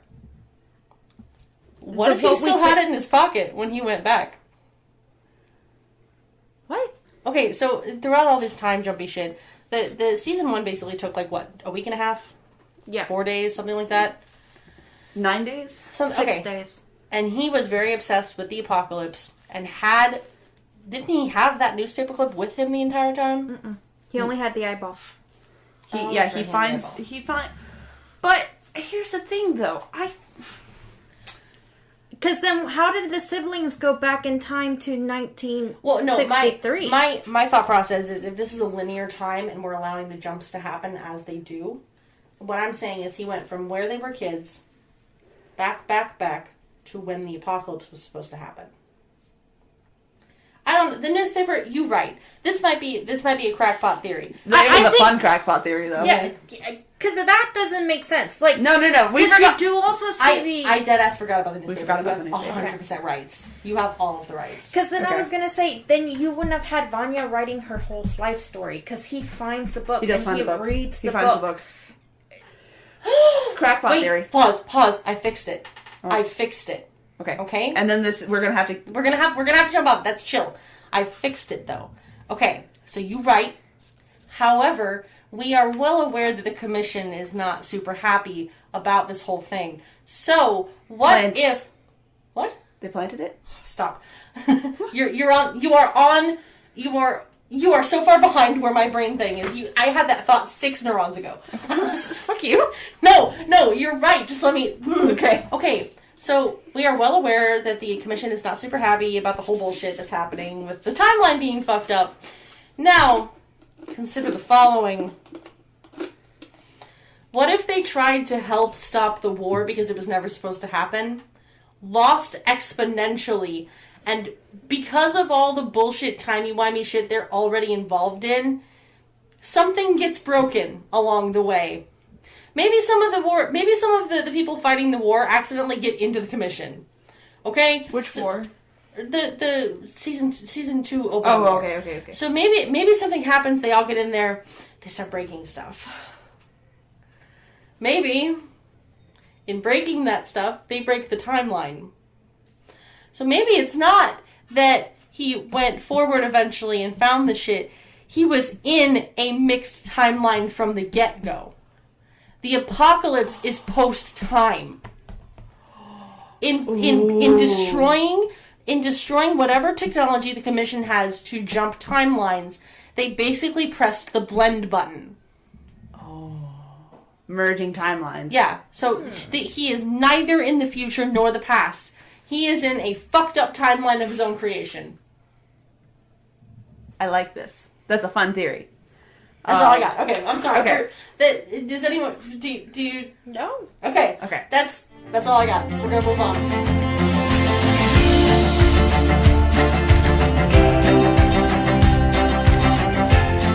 Hey guys, thanks so much for tuning in to Season 2 of The Umbrella Academy with your good friends at Why Should I Watch That? This is Jay again, just here for some quick housekeeping things. One, I'm really sorry if the audio quality is still kind of shaky. We're kind of having an issue with Audio for All and syncing up our mics, but hopefully, since the holiday season is coming up, we're going to try and get a mixing board, or a soundboard, sorry. And if we can plug our mics into that, recording should be faster, easier, and sound better. We do have 3 mics, it's just that they don't always all work. So please bear with us. Hopefully it's not too bad. I tried really hard to kind of tweak down some of the pops, but, there's only so much one person with, one program can do.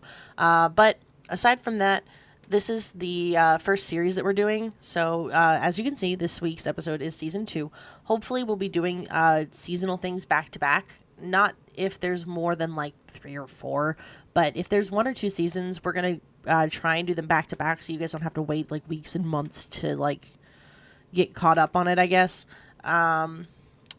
This week's episode, we do have a hint at the end, so listen close, and tweet at us, Instagram us, whatever you may want, what you think it might be. Since this week's we didn't have a guessing game, I don't have anyone to shout out, but I can wish you luck. So good luck in guessing the new one.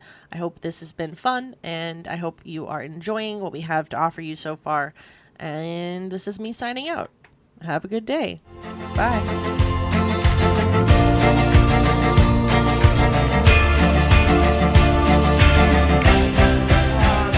I'm just gonna mention this because I want to hear your guys' take on this. And the whole exploration of who the siblings are as individuals rather than a unit. These are the notes I had for what the siblings are. Klaus has a deep fear of intimacy, yet constantly craves it. And I think that's what we see in the manifestation of him becoming a cult leader. I wouldn't call it a fear. I think it's a deep desire. Yeah. He. That's what I said. He has I said fear. / craves intimacy. He doesn't know what to do once he has the intimacy, and so then he rejects it. And that's what we see in the manifestation of the cult. Whenever they're like, "Oh my gosh, Klaus, you're so great," and like, and it becomes an overload. I would like to soft disagree. Okay. I think you are on the right track. I don't think he fears it. I think he got exactly what he wanted in excess. It's like how if you crave a donut and someone goes, "Cool, here's 20. Eat all of them right now."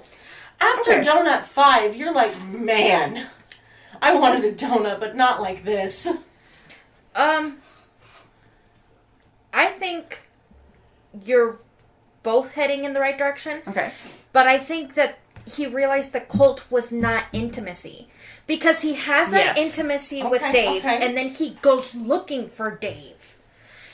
Shit. But with the cult, he thinks he's going to get that intimacy when he first starts it, but he really just has these blind followers who are not giving him that engage. They don't have that emotional connection that he's looking for. He doesn't realize that he wants to be a cottagecore gay. He thinks he wants to be a party gay, and he really just wants to be a cottagecore gay. He wants to live out his best life. He's a city gay, let's be honest. Oh, whatever. It got the point that I needed across. He just wants to settle down with someone and have nice, soft moments and not... He wants to cuddle on the couch and watch... But, whatever. Oh, you're so right. But he doesn't... He doesn't know how to pursue it properly. Yes. Yeah, he and thinks... that makes complete sense. Yes. Because the only time he was able to even sort of properly pursue it... was in war! Was during a literal war. The worst war America has ever... Well, I don't know. I won't say that. But one of our wars. Yeah. It was the bloodiest... And the soldiers who came back from Vietnam... Were never the same. And they weren't treated well. Honestly, all of the wars of that era were pretty fucking bad. I know. I saw a documentary from some of the survivors of World War II, and they were literally... There was one dude who was on a boat while they dropped the bombs on Hiroshima, and he remembered looking... They were told, whatever you do not look at the explosion. So they faced away from it. And he remembered the second the bomb dropped, he looked down at his hands and he could see straight through them. I'll find a link to the documentary and have Sam share it if y'all are interested. I was interested. Those wars were some of the worst in human history, and I don't mean in like obviously we have had bad wars, but like the devastation. Because of the technology, the lastingness of them. People had cancer from the radiation being dropped years, decades later. Those grounds, I think in the past 10 years, 15 years, have finally been able to reclaim some of that land, safely go into. Right. Maybe more than 10 or 15, but within recent history. Yeah, recent history, they've been allowed to touch again. So Vanya, moving on. No, she's just the next one in my life. I know. We harped on it for a hot second, and I forgot we were talking about other characters. She's a kind, good soul. She's good with kids, and she's gay as fuck. I'm so glad that they because they try to force that relationship so bad in the first cottagecore lesbian. She just wants to live out her best life with her farm girlfriend. Part of me wants to be by rights, but she really did not seem to be into him for She seemed to be in that stage of coming out to yourself, where you're like, anyone who shows me affection is worthy of a relationship, right? Right. And it might just be the fact that Ellen Page is gay, right? Oh, she's super gay. Yeah, it might have just been that kind of bleeding through, but the way that she portrayed Vanya throughout most of those scenes was new friend, very nice. New friend, want hold hand? Fine. That's fine. I think you're giving me so much validation. Yeah, you're giving me so much intimacy and affirmation and kindness that she just kind of latched on. What else am I supposed to do but give you everything you would ever want from me? Right. Of course we're in a relationship. You're being so nice to me. To me, in season 1, it felt like Vanya did not know who she was as a person. Absolutely. And finally, she had someone who accepted her for Right. herself. Nothing else. So, being that, I think is what she latched onto. And she forced a relationship because she wanted someone to love her. I don't even know if it was forced. It because- wasn't... I mean, It probably felt wasn't forced. as natural as it could be with someone who was drugged up and someone who was as aggressively pursuing of Vanya as he was. It felt like the natural progression that was never meant to stay. Yes. Yes. And then in season 2, you get this beautiful... She forgot everything. She can be who Vanya she without wants. the trauma. Yes. Literally, Vanya, like, I think I made this point last episode. The way that we see Vanya in season 2 is so much more true to form than what she could ever be in the main timeline. I'm looking forward to season 3 where they're going to have to be forced to blend the two together. Right, because she gets her memories because back. she gets her memories back at the end because of all the shit. The LSD? Yeah. I'm looking forward to seeing the blend and seeing how having this year of being able to be truly herself without any of the weight. She only had like a month. Wasn't it a year? No, Vanya was the last to get spat out, but she gets like a couple of months. I thought She it was gets more like than a month. She gets a month because there's a point where Carl's like, you would think someone would be looking for you. It's been a month. I thought he said year. Go ahead. But yeah.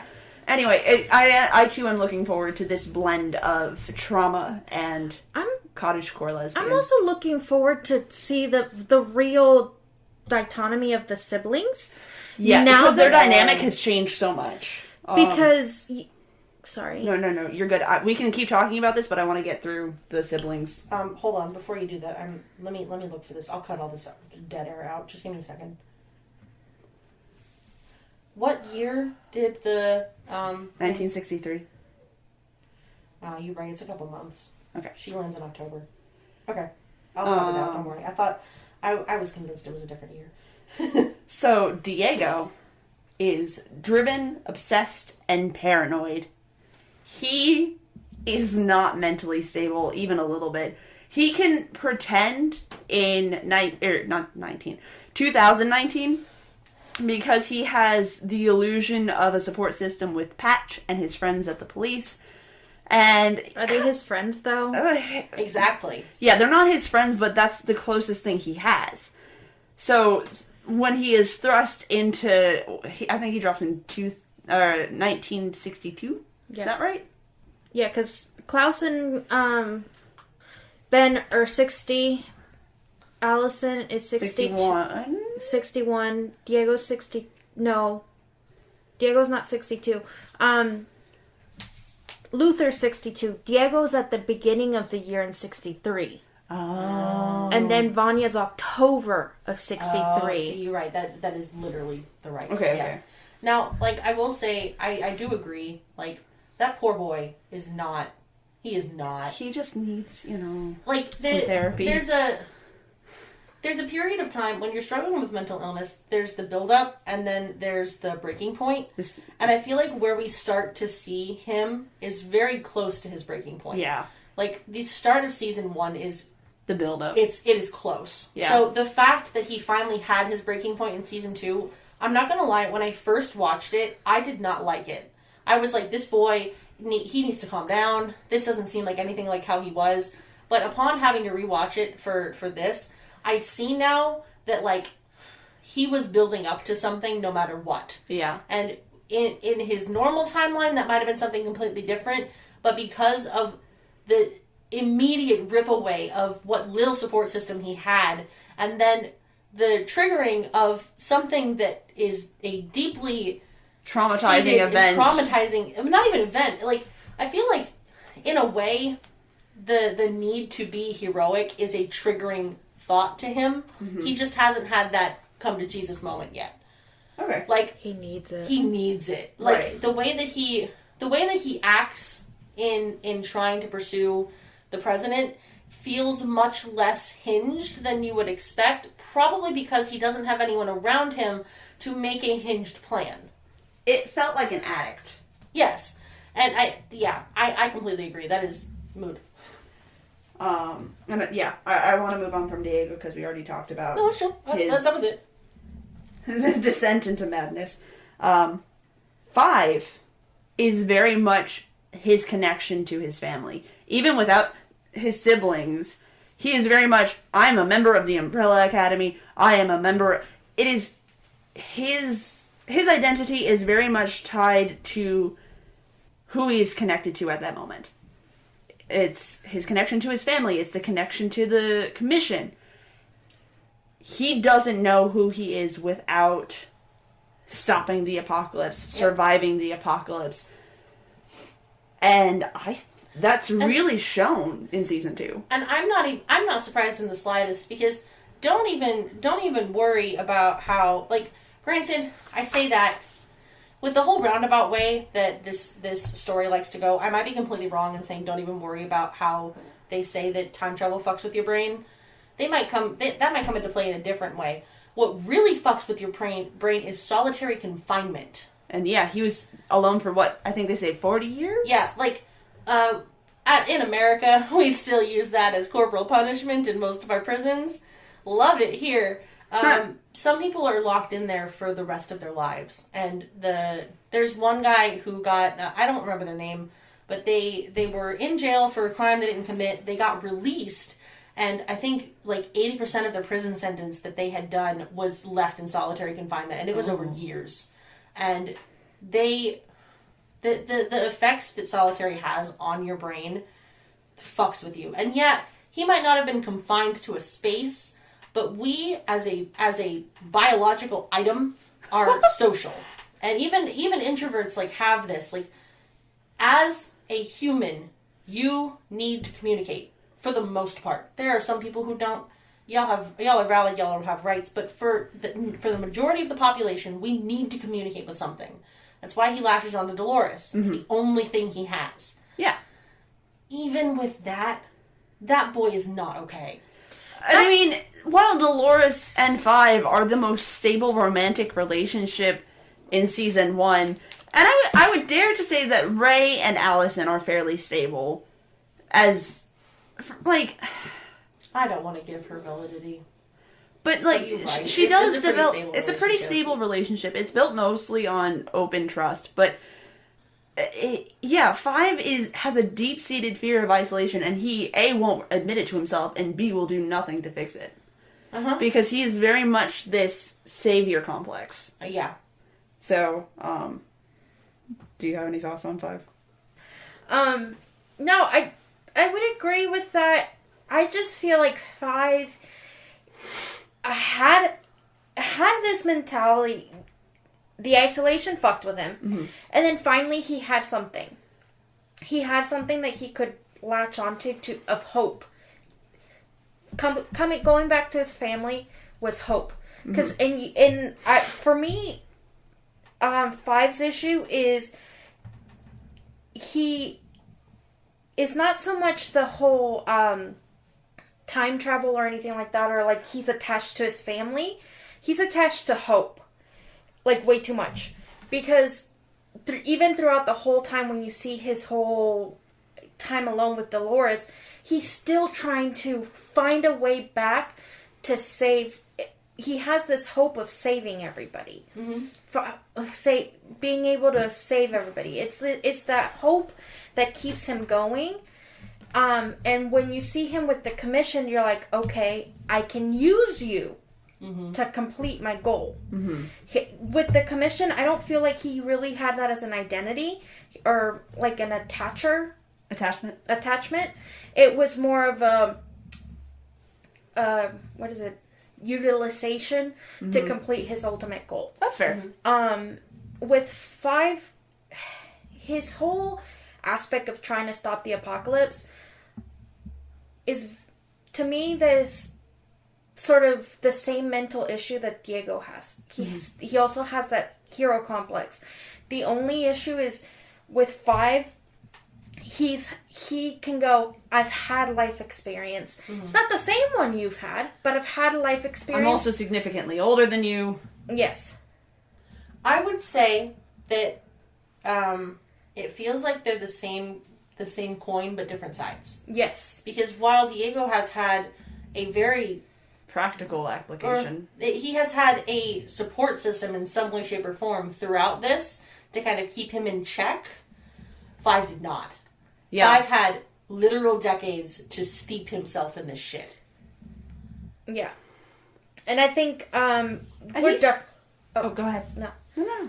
We're definitely going to see, I think in season 3, a new 5. And again, like a whole new set of siblings. Mm-hmm. It's going to be really Yeah, because we really got to examine the different dynamics of the siblings in this season. Also, real quick, speaking of the dynamics, the greeting that Allison gives Klaus is completely different. Yes. So that I can't wait to see them. Because, like, she runs and hugs Klaus, and she jumps into a pool to be like, oh my god, you're alive. Yeah. And then she sees Diego, and she's like, hi, Diego! Oh, we're too cool to say hi? Thank you. Mm-hmm. No, not just that. I think that economy between all of them is completely... No, that's what I'm saying. Like, even just now, like, on just that small of a scale, it's already so different. I think it's going to change drastically on how they treat Vanya. Yeah. Oh, Vanya was proven to be competent, and lot. So now they'll respect her because no. Let me elaborate. Yeah, no. Go ahead. We're back. For the longest time, no, I had a surge of pain, so I had to inhale. For the majority of their lives, they were only taught to respect ability and competency. That is what they were trained for. That is how they lived the majority of their fundamental years. And so, even, especially in season 1, they only view Vanya as a liability. Diego says so himself. And he's a dick in that moment, but he's also right. I would be willing to say that the past time, perspective, has reset that to some degree. Sure. But... So, like, anyway, I'm with Mayra. I can't wait to see... Vanya was a badass bitch in that final scene. Oh! But what I was going to say is I don't think it's going to change with everybody. Mm-hmm. That economy is not going to change with everybody. And the reason I say that is, yes, you see that Luther goes, shit, maybe the reason she went bad was because of us.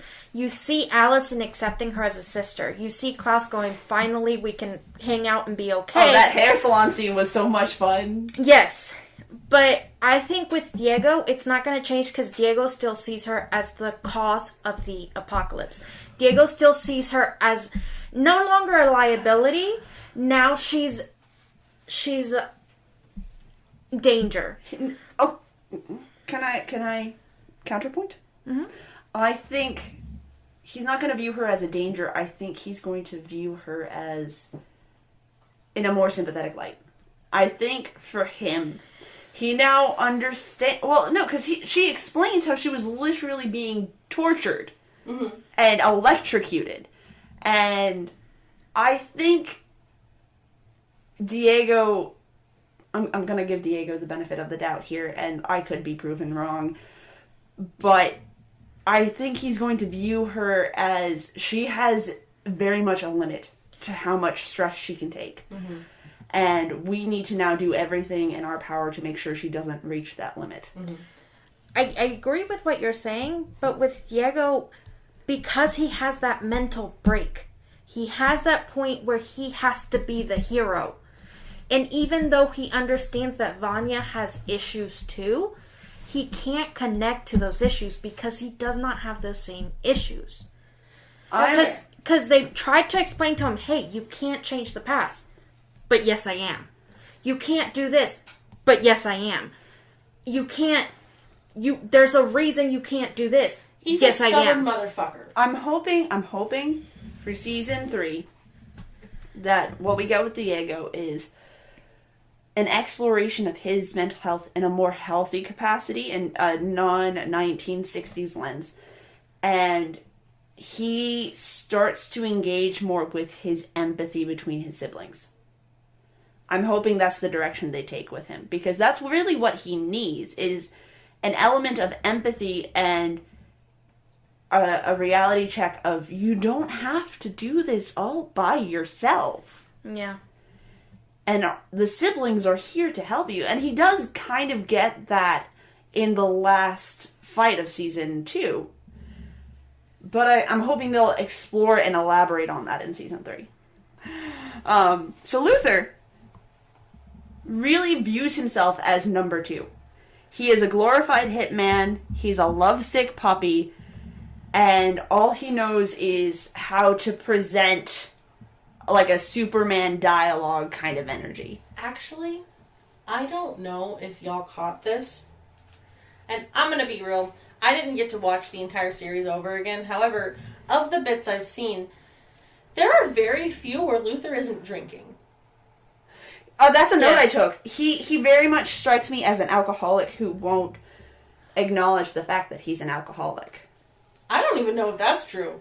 I think he's just not telling anyone. He's a high-functioning alcoholic. I think he knows. Yes. I think he's damn well known.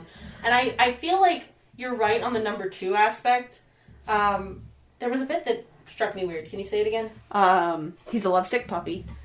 Yeah. And he presents this Superman-esque dialogue. No, because like there's this moment where I think he's talking to the kids, and he's all like, "Oh, haha, have a good day." He presents this very fake facade, is what I'm trying to go with. You're talking about a dude who, up until a week and a half before getting shat into the past, was on the moon for 4 years, not talking to anyone. And that is not discounting the fact that he was essentially alone in a house with a monkey and a man that didn't like him for the majority of his life after his siblings left. Okay. I'm willing to chalk his awkwardness up to, I don't know how to interact with other people, but they obviously want to interact with me. So, like, hi? I don't know how to interact with children. Oh, God, yeah. I mean, there's other moments where he's all like, "Oh, carry on, citizens." And I would be willing to chalk those up to, there's a vibe. Like, it's like apprehensive mom friend. Sure. Like, I don't want to be the adult in this situation. I don't even really want to be in this situation, but no one else is saying the thing that needs to be said. So I'm going to say it in the best adult tone that I can make up right now, but I'm not happy. So a panicked 16-year-old who got thrust into an adult situation who really shouldn't That be is in exactly what he is. You're right. And so I'm not willing to give him Superman vibes, because Well, Superman vibes in my brain exudes some kind of competency and confidence. And I didn't get that. Yeah, no. See, it felt... Okay, so the reason I say that is because the way he structured his dialogue, especially in season 2, felt very much like the Superman one-liners where Superman's like, "Oh, that could have been messy." Like... And Superman makes it a lot more natural. And it felt like Luther was trying to go there, but didn't know how to reach it. I think you're going the wrong direction. Yeah. Okay. Like, I think he was trying to step out of that. Yeah, because, and I agree with Jay on that, because you see, the whole time, again, going back to him being number 1, he had to do the, "It's okay, guys, we're the leaders, we're here to help." And now he's realizing, maybe I'm not the leader that everybody, that I was told I was. Yeah, I think he's past maybe. I'm not the leader. Well, he's yes. Yes. I'm not the leader that I was told I was. Who am I? And he starts Who am I? What are you even saying? He starts figuring it out, being that goon and being that other guy, being the... Even with... You see it when he does with Vanya, he's there to be like, "Alright, I'm gonna save the day," and he's like... Oh, I hated him in that scene. But he still... It's like, oh, no. But in certain situations, especially when you see him with both 5s, you see him having to try to be like, "Fuck, where am I taking my direction from?" Yes. Yeah. To me, okay, I figured out a way to word it correctly. To me, his communication style, I left a lot of words out. His communication style felt like that of someone who was once the CEO of a company being forced, like undercover boss, being forced to to go in at a entry level job. an entry level position and try and act like you don't know what's up.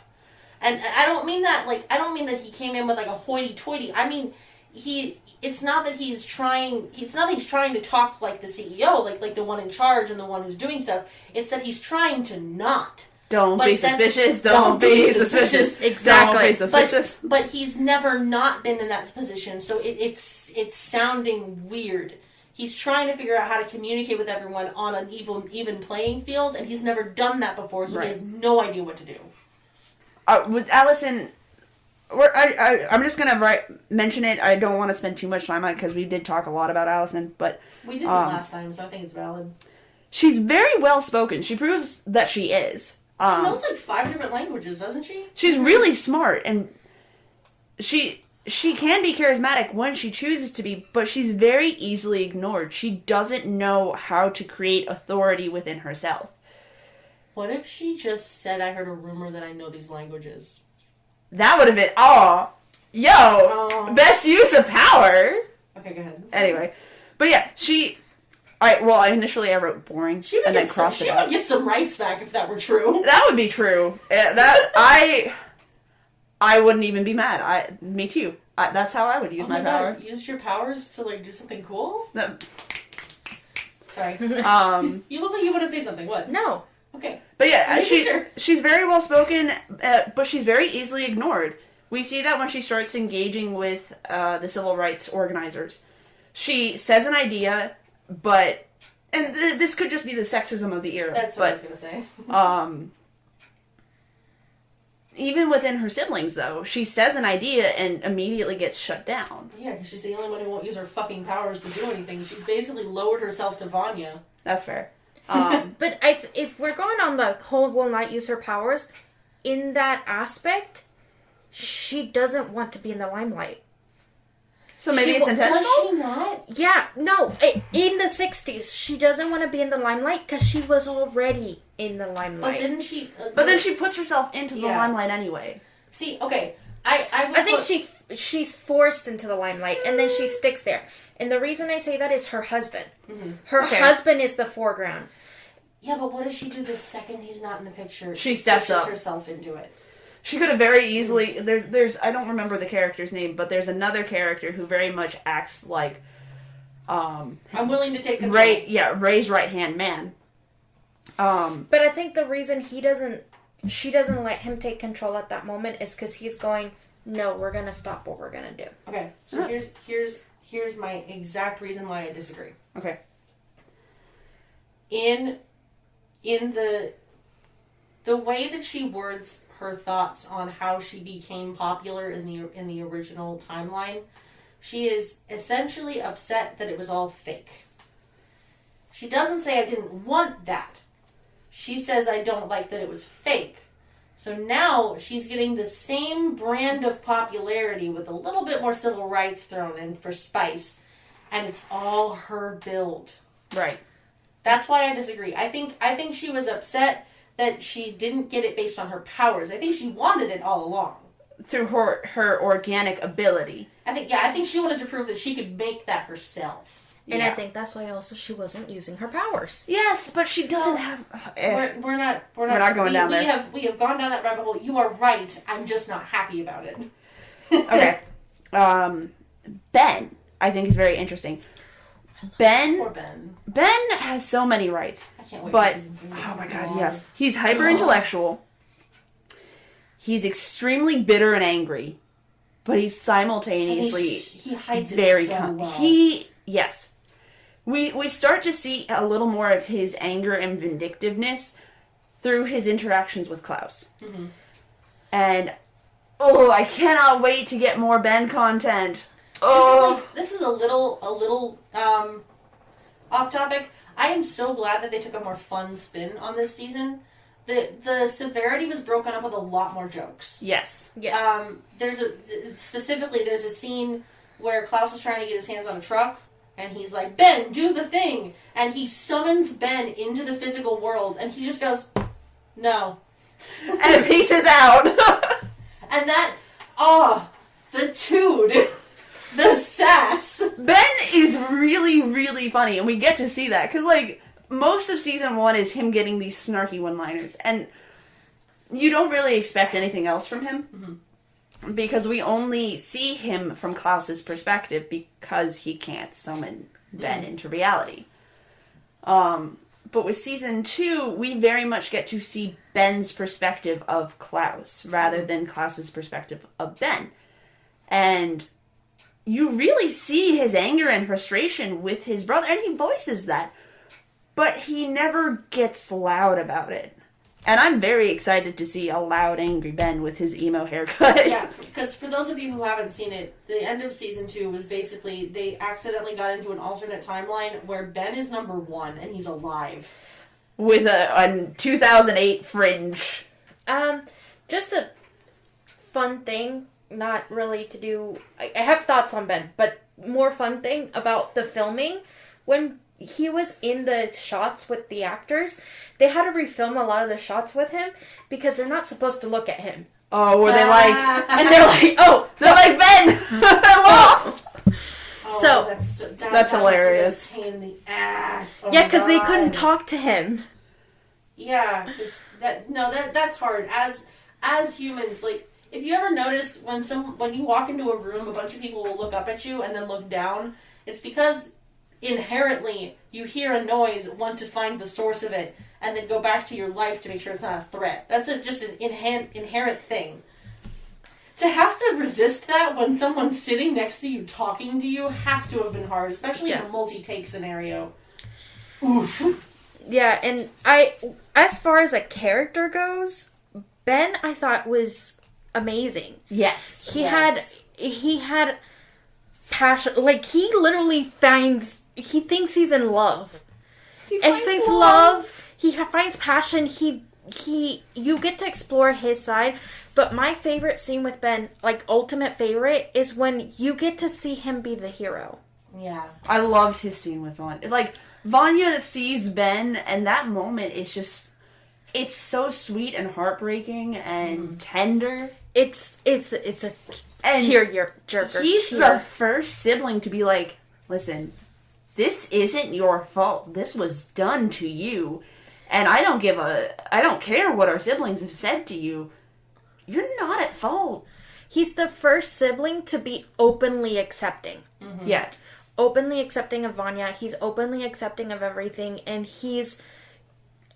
I think I love the fact that he also, not only in that whole scene, he's saving Vanya, he's also saving Klaus. Because his last words are, he didn't make me stay. Oh. That whole revelation, because here Klaus is with a whole nother layer of guilt complex. Yeah. Of, I trapped my brother on this plane of existence. Honestly, that kind of explains why he was the way he was in season 1. Like, if they had never actually had that talk, that Ben being there is just a constant reminder. Right. Which explains so much more on top of the trauma he already had surrounding his powers. Mm-hmm. Watching his brother die.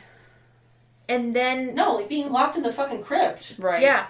And then actually willing him back. Yeah. And then having him there and not knowing how to release him. Yeah. So the fact that he says that to Vanya to tell Klaus, to me, is Ben saving Klaus all along, because he's going, it's not your fault. Yeah. I chose to be with you.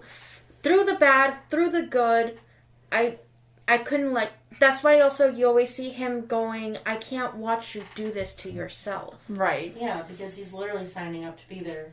He's very much a Jiminy Cricket character for Klaus. Speaking of, bouncing back to Klaus real quick, seeing him without Ben is going to be a sight. Oh, that's gonna... Oh, hello, downward spiral. How are you today? Mm-hmm. For the first time in his life since he was a teenager, he is not going to have the voice of reason. And we have seen him with the voice of reason. Okay, there are two options. The boy is either going to spiral into a manic episode of partying like we saw him in season 1, or he is going to be dead inside and not want to move. 2 or 3. Sorry, I will let you out a 4th. We might have a 4th. Or 3, he's going to fucking flourish. I agree, and I think he's gonna flourish with Vanya. Because at this point, they're both rediscovering themselves with their powers. Oh, training montage. Yeah, basically, they're both broken. They both have had time to themselves and time with the family. They both were saved by Ben in one way or another. Oh my god. Oh no! Ben! Oh, because here's my thing. Klaus is the only one who has a nickname for Vanya. Mm-hmm. Mm-hmm. When they have that the initial reunion scene, he's still drunk, but he goes, "Oh, hey, Bonnie," and like kisses her on the forehead, and it's all cute. One thing I desperately want, and we're probably not going to get it in season. Well, we might. I want to see the non-traditional interactions between the siblings of like the Klaus and Vanya, the Diego and Allison, the non-expected. The Luther and the Respect Women juice. The Luther and the Respect Women juice, please. Can we get him like a gallon? I mean, he has some, but like, okay, rephrase. The Luther and stop falling in love with your sister juice. Yes, I would love to please. see him in a healthy relationship. I don't think we're gonna get that though. I honestly don't. Okay, I will settle for him just quietly smiling at Alice and being in a happy relationship. What if he falls in love with someone from the Sparrow Academy? Because here's my thing. I don't think it's going to be the same set of siblings. I think it's going to be Ben and, like, literally just a new set. What if it is the whole set? That would be so fucking cool. I don't think it is. No, I don't. I didn't say I thought it was. I said that'd be cool. It would be cool. It'd be cool. But it's going to be interesting because I don't think it is, and I think it's one of two things. Mm-hmm. Either Ben had a twin, and we got the other twin. That's lame. Which I think is... That's one. That's lame. It's the actual Ben that we know, and it's 4 or 6 other ones because there were 48. Yeah. It's gonna be Ben and like maybe one of the original crew, one other of the original crew, and then 5 other ones, or a total. I don't think we're gonna get anybody from the original crew. One thing that I really hope they do though is in this new thing, maybe they go, well, what if we find ourselves? And try to like get the team back together. And I really want them to go to Russia and find a Vanya. It's like, just Is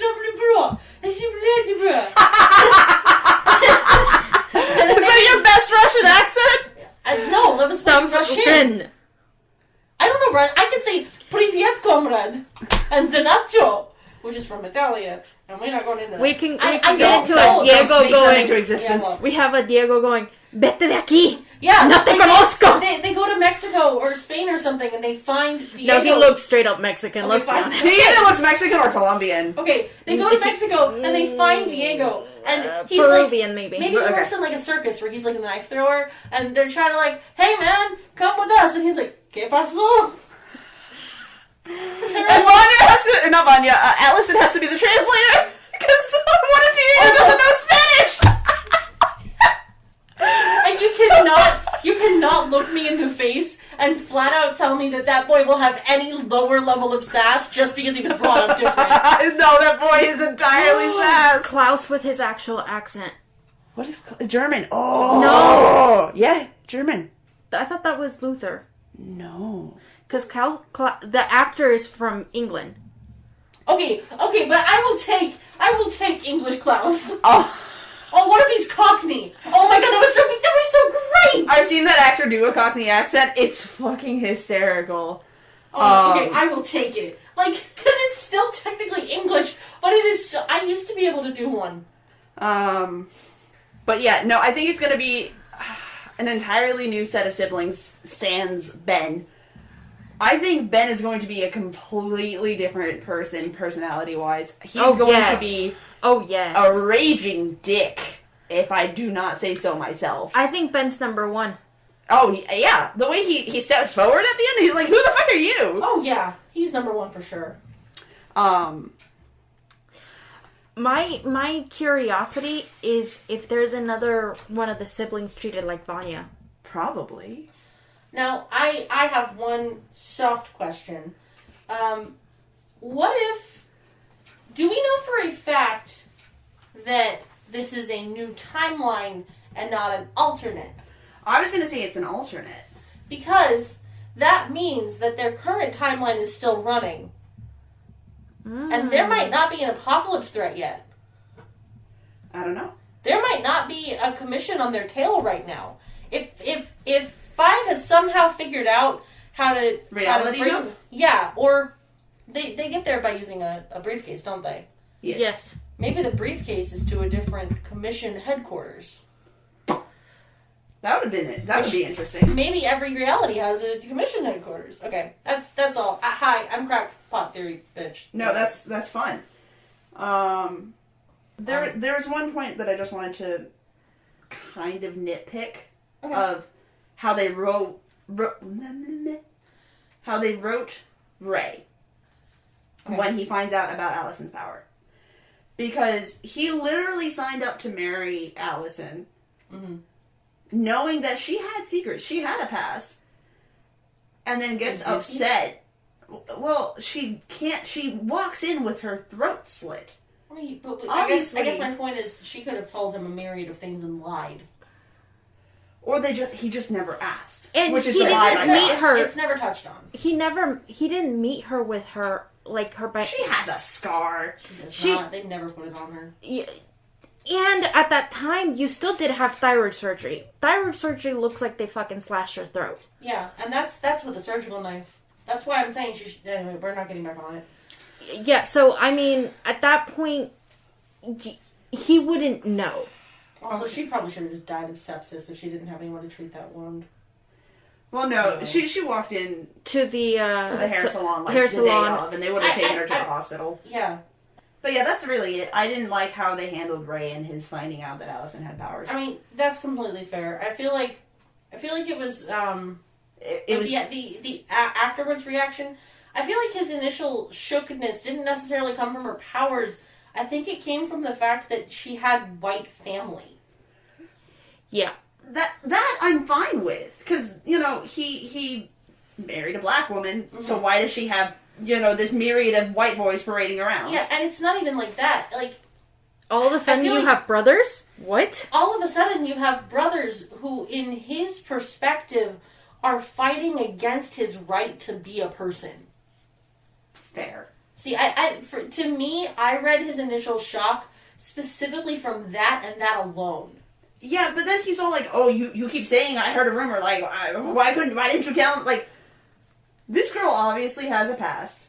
You didn't ask about it, but you married her anyway. Okay. And it felt like they wrote him just to have drama. I would disagree. I don't know. I didn't like it. No, you have rights. It's just I feel like from his perspective, he's coming from, hey, all these white boys keep coming up on my fucking lawn after I just got arrested by a couple of white cops. And also, we live in a very racist part of this country where we're fighting for our rights, and these white dudes keep coming up being like, look, we're family, and that doesn't sit right with me. Klaus does not look like a Texan. He doesn't Klaus looks white, and that's all that matters. Yeah, okay. At that point, Klaus is white. Yeah. Okay. Fair. Anyway, because the reason I say that, I do like his reaction after she explains everything. And that's why I'm saying she lied to him. Yeah. Because they have this whole scene where she sits him down and explains everything from start to finish. She lied. Okay. She lied about at least one thing. Okay. That's fair. I don't know. Even on the second watch through, and maybe this is clearly just my perception. But, yeah, which is fair. It felt inorganic and more exaggerated than I would have expected. It felt like it was, his reaction is valid, but the way they used it and the way they played it out felt more like a plot point that needed to happen, rather than a genuine what the fuck. for me, the one thing that felt weird was how he picked up on the fact that she said, I heard a rumor. Yeah. That's fair. That bit felt weird as fuck to me. And it bothered me that he was angry that she saved him. In that moment, I don't think he was angry that she saved him. I think he was angry that so much weird shit was going on and he had no idea what was going on. I think he felt, not so much, I think he had anger due to the fact that he's finding out she has all these white siblings, and then she gets a white cop to stop hitting him. Yeah. He feels betrayed at that point. It's like... Yeah, he thinks she's a double agent trying to take them down. Yeah. Like, you only came into my life to ruin it. Okay. And then when it's finally explained, he's like, oh, fuck. Aside from that and the weird picking up on a phrase thing, I really like how he was played, like a lot. I mean, for me, I didn't mind so much that he picked up on I heard a rumor because, first of all, that's not a thing most people say. I mean, yeah, but like... Even back in the 60s? But he hyper-focused on it. Like he hyper-focused on it the same way that, like, if you and a couple friends are playing Among Us and you heard someone, like, fuck up over your mic and go, I'm gonna kill this bitch. Like, it seemed like he had outside information, is what I'm trying to say. That's fair. Yeah. One thing I do want to comment on, and I guess we can go into the courts, is how they finally revealed the dad. Oh, that's so true. I cannot wait to find out about that more. I cannot wait to find out more about that motherfucker. Yeah, first, okay, so we see his home planet in season 1, end of season 1, right? I think it's his home planet, too. Yeah. And he looks human, okay? And then he gets his, like, mask removed or whatever, and he's distinctly alien. Distinctly other. Why were they human in their home world? Go ahead. Theory. This is the question. So, my theory is that wasn't his home world. I was about to say that. Yes, go. That was in a different timeline. I think he's been traveling through time.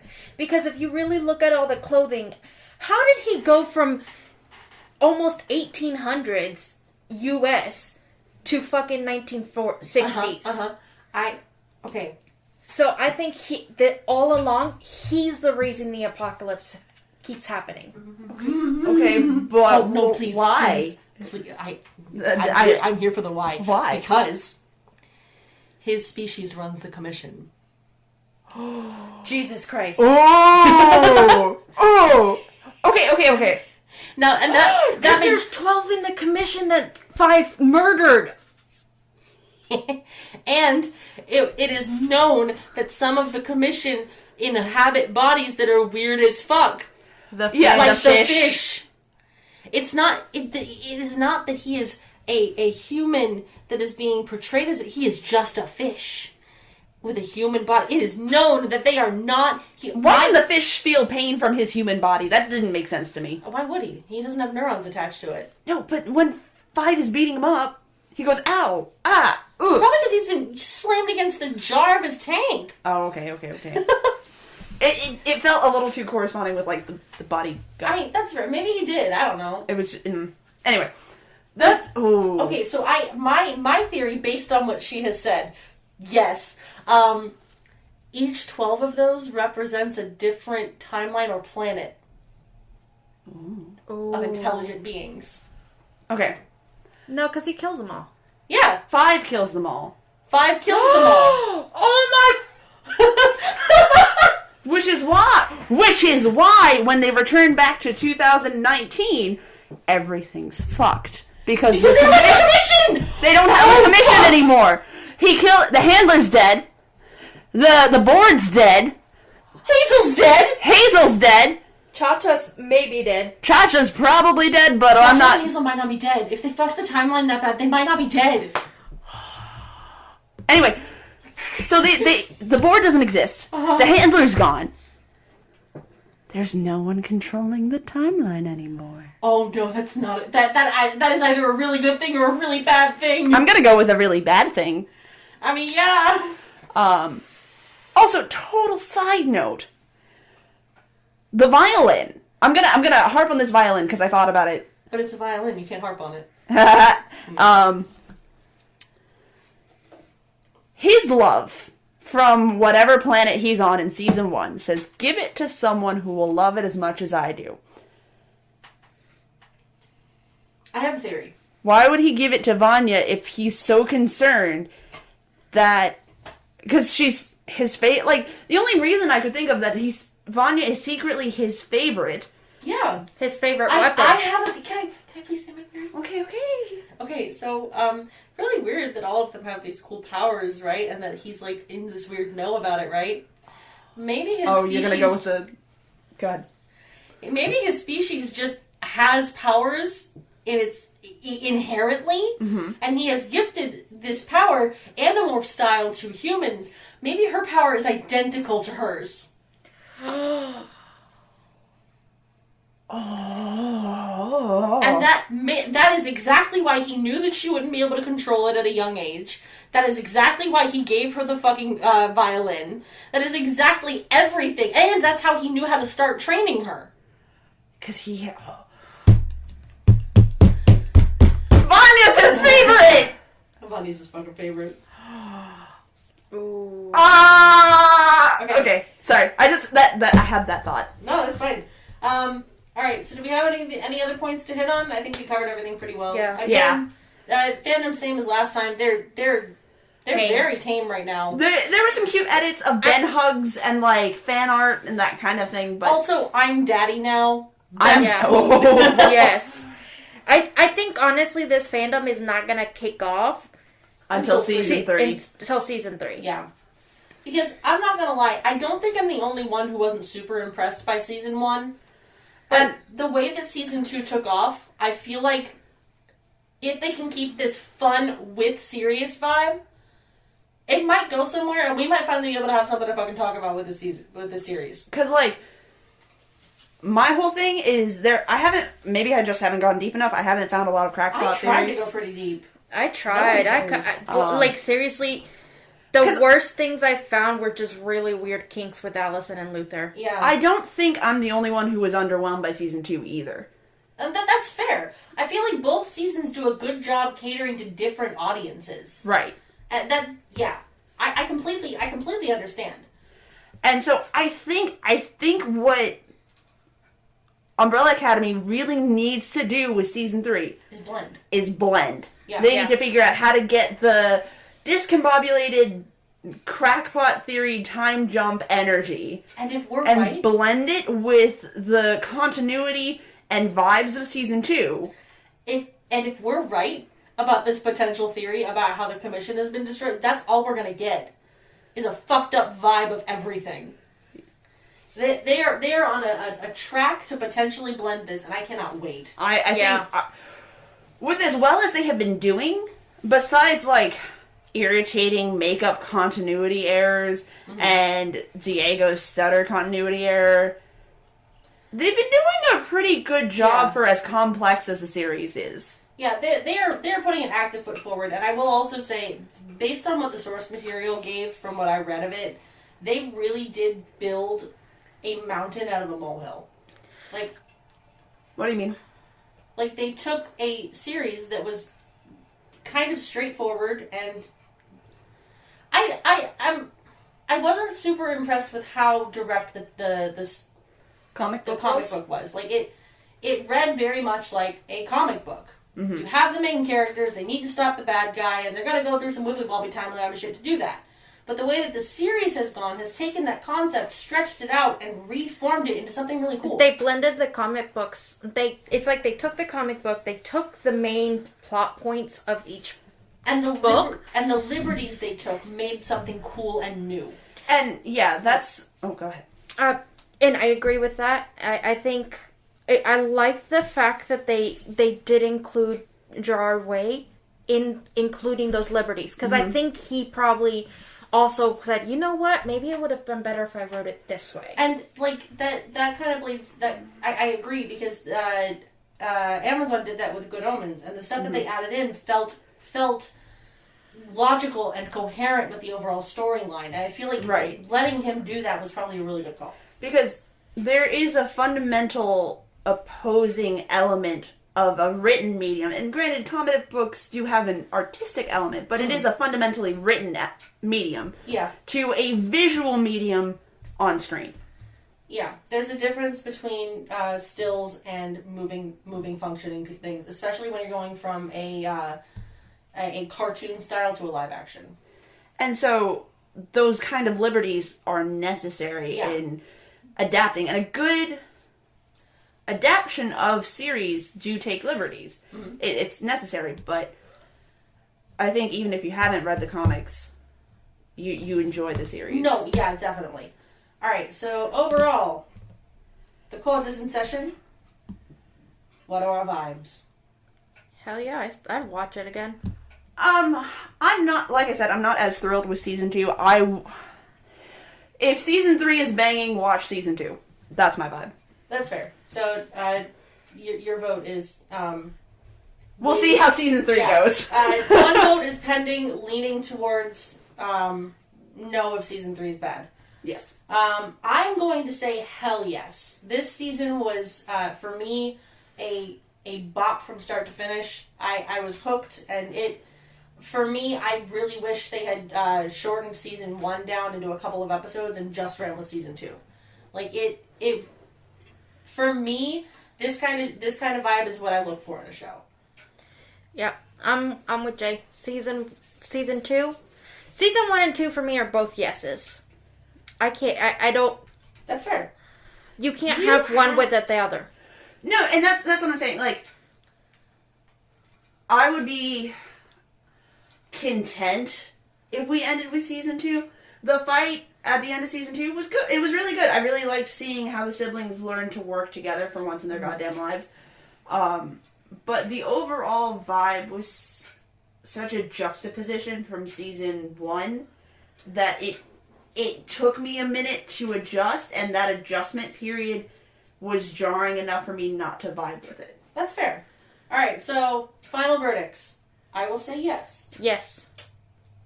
I'll say yes for now. Okay, so that is an overall yes, and are you sure you don't want to just go with no? Yeah, we're gonna... It's okay to say no. I've never said no before. I know. Like, it's kind of liberating. I will say no. Unless season 3 is banging, because then you have to watch the show. But if season 3 flops, I'm sorry, you guys, it's a no. That's fair. Alright, so that is all around an overall yes. Mm-hmm. Yep. We have had our second discourse of the evening. Oh. This has been a dividing series. Yeah. It's been intriguing. Yeah. Yeah. I really like getting to pick my brain over potential theories and stuff. It's really fun. Thank you so much for listening. We will be adding in our audio hint for next week. We're back to that. Yeah. We're back to that. Since there's no more content, we are back to potentials. So, yeah, no, you're good. We will be also dropping a visual hint for whatever media we will be covering. Also, please look out on our socials for anything that we may have referenced during this episode. We'll be sharing links to YouTube videos and clips and stuff. Also, fan art that we like. Yeah. Yeah. Because I know I mentioned a weird thing about the bombing, and you mentioned the Frederator stuff. So, we'll share some links. Also, I'll say that during the mid thing, probably. Don't worry about it. Yeah. Thank you so much for listening, you guys. Have a good night. Or day, or whenever you're listening to this. Have a good period of time. Yes. Here's your clue. I'm Jay. I'm Sam. Oh, I'm Mayra. That's why I was cueing you. I kept trying to be like... Mayra does not have the brain cell today. It's okay. Apparently I have it. Okay. Oh, fucking... Don't be rude. Aren't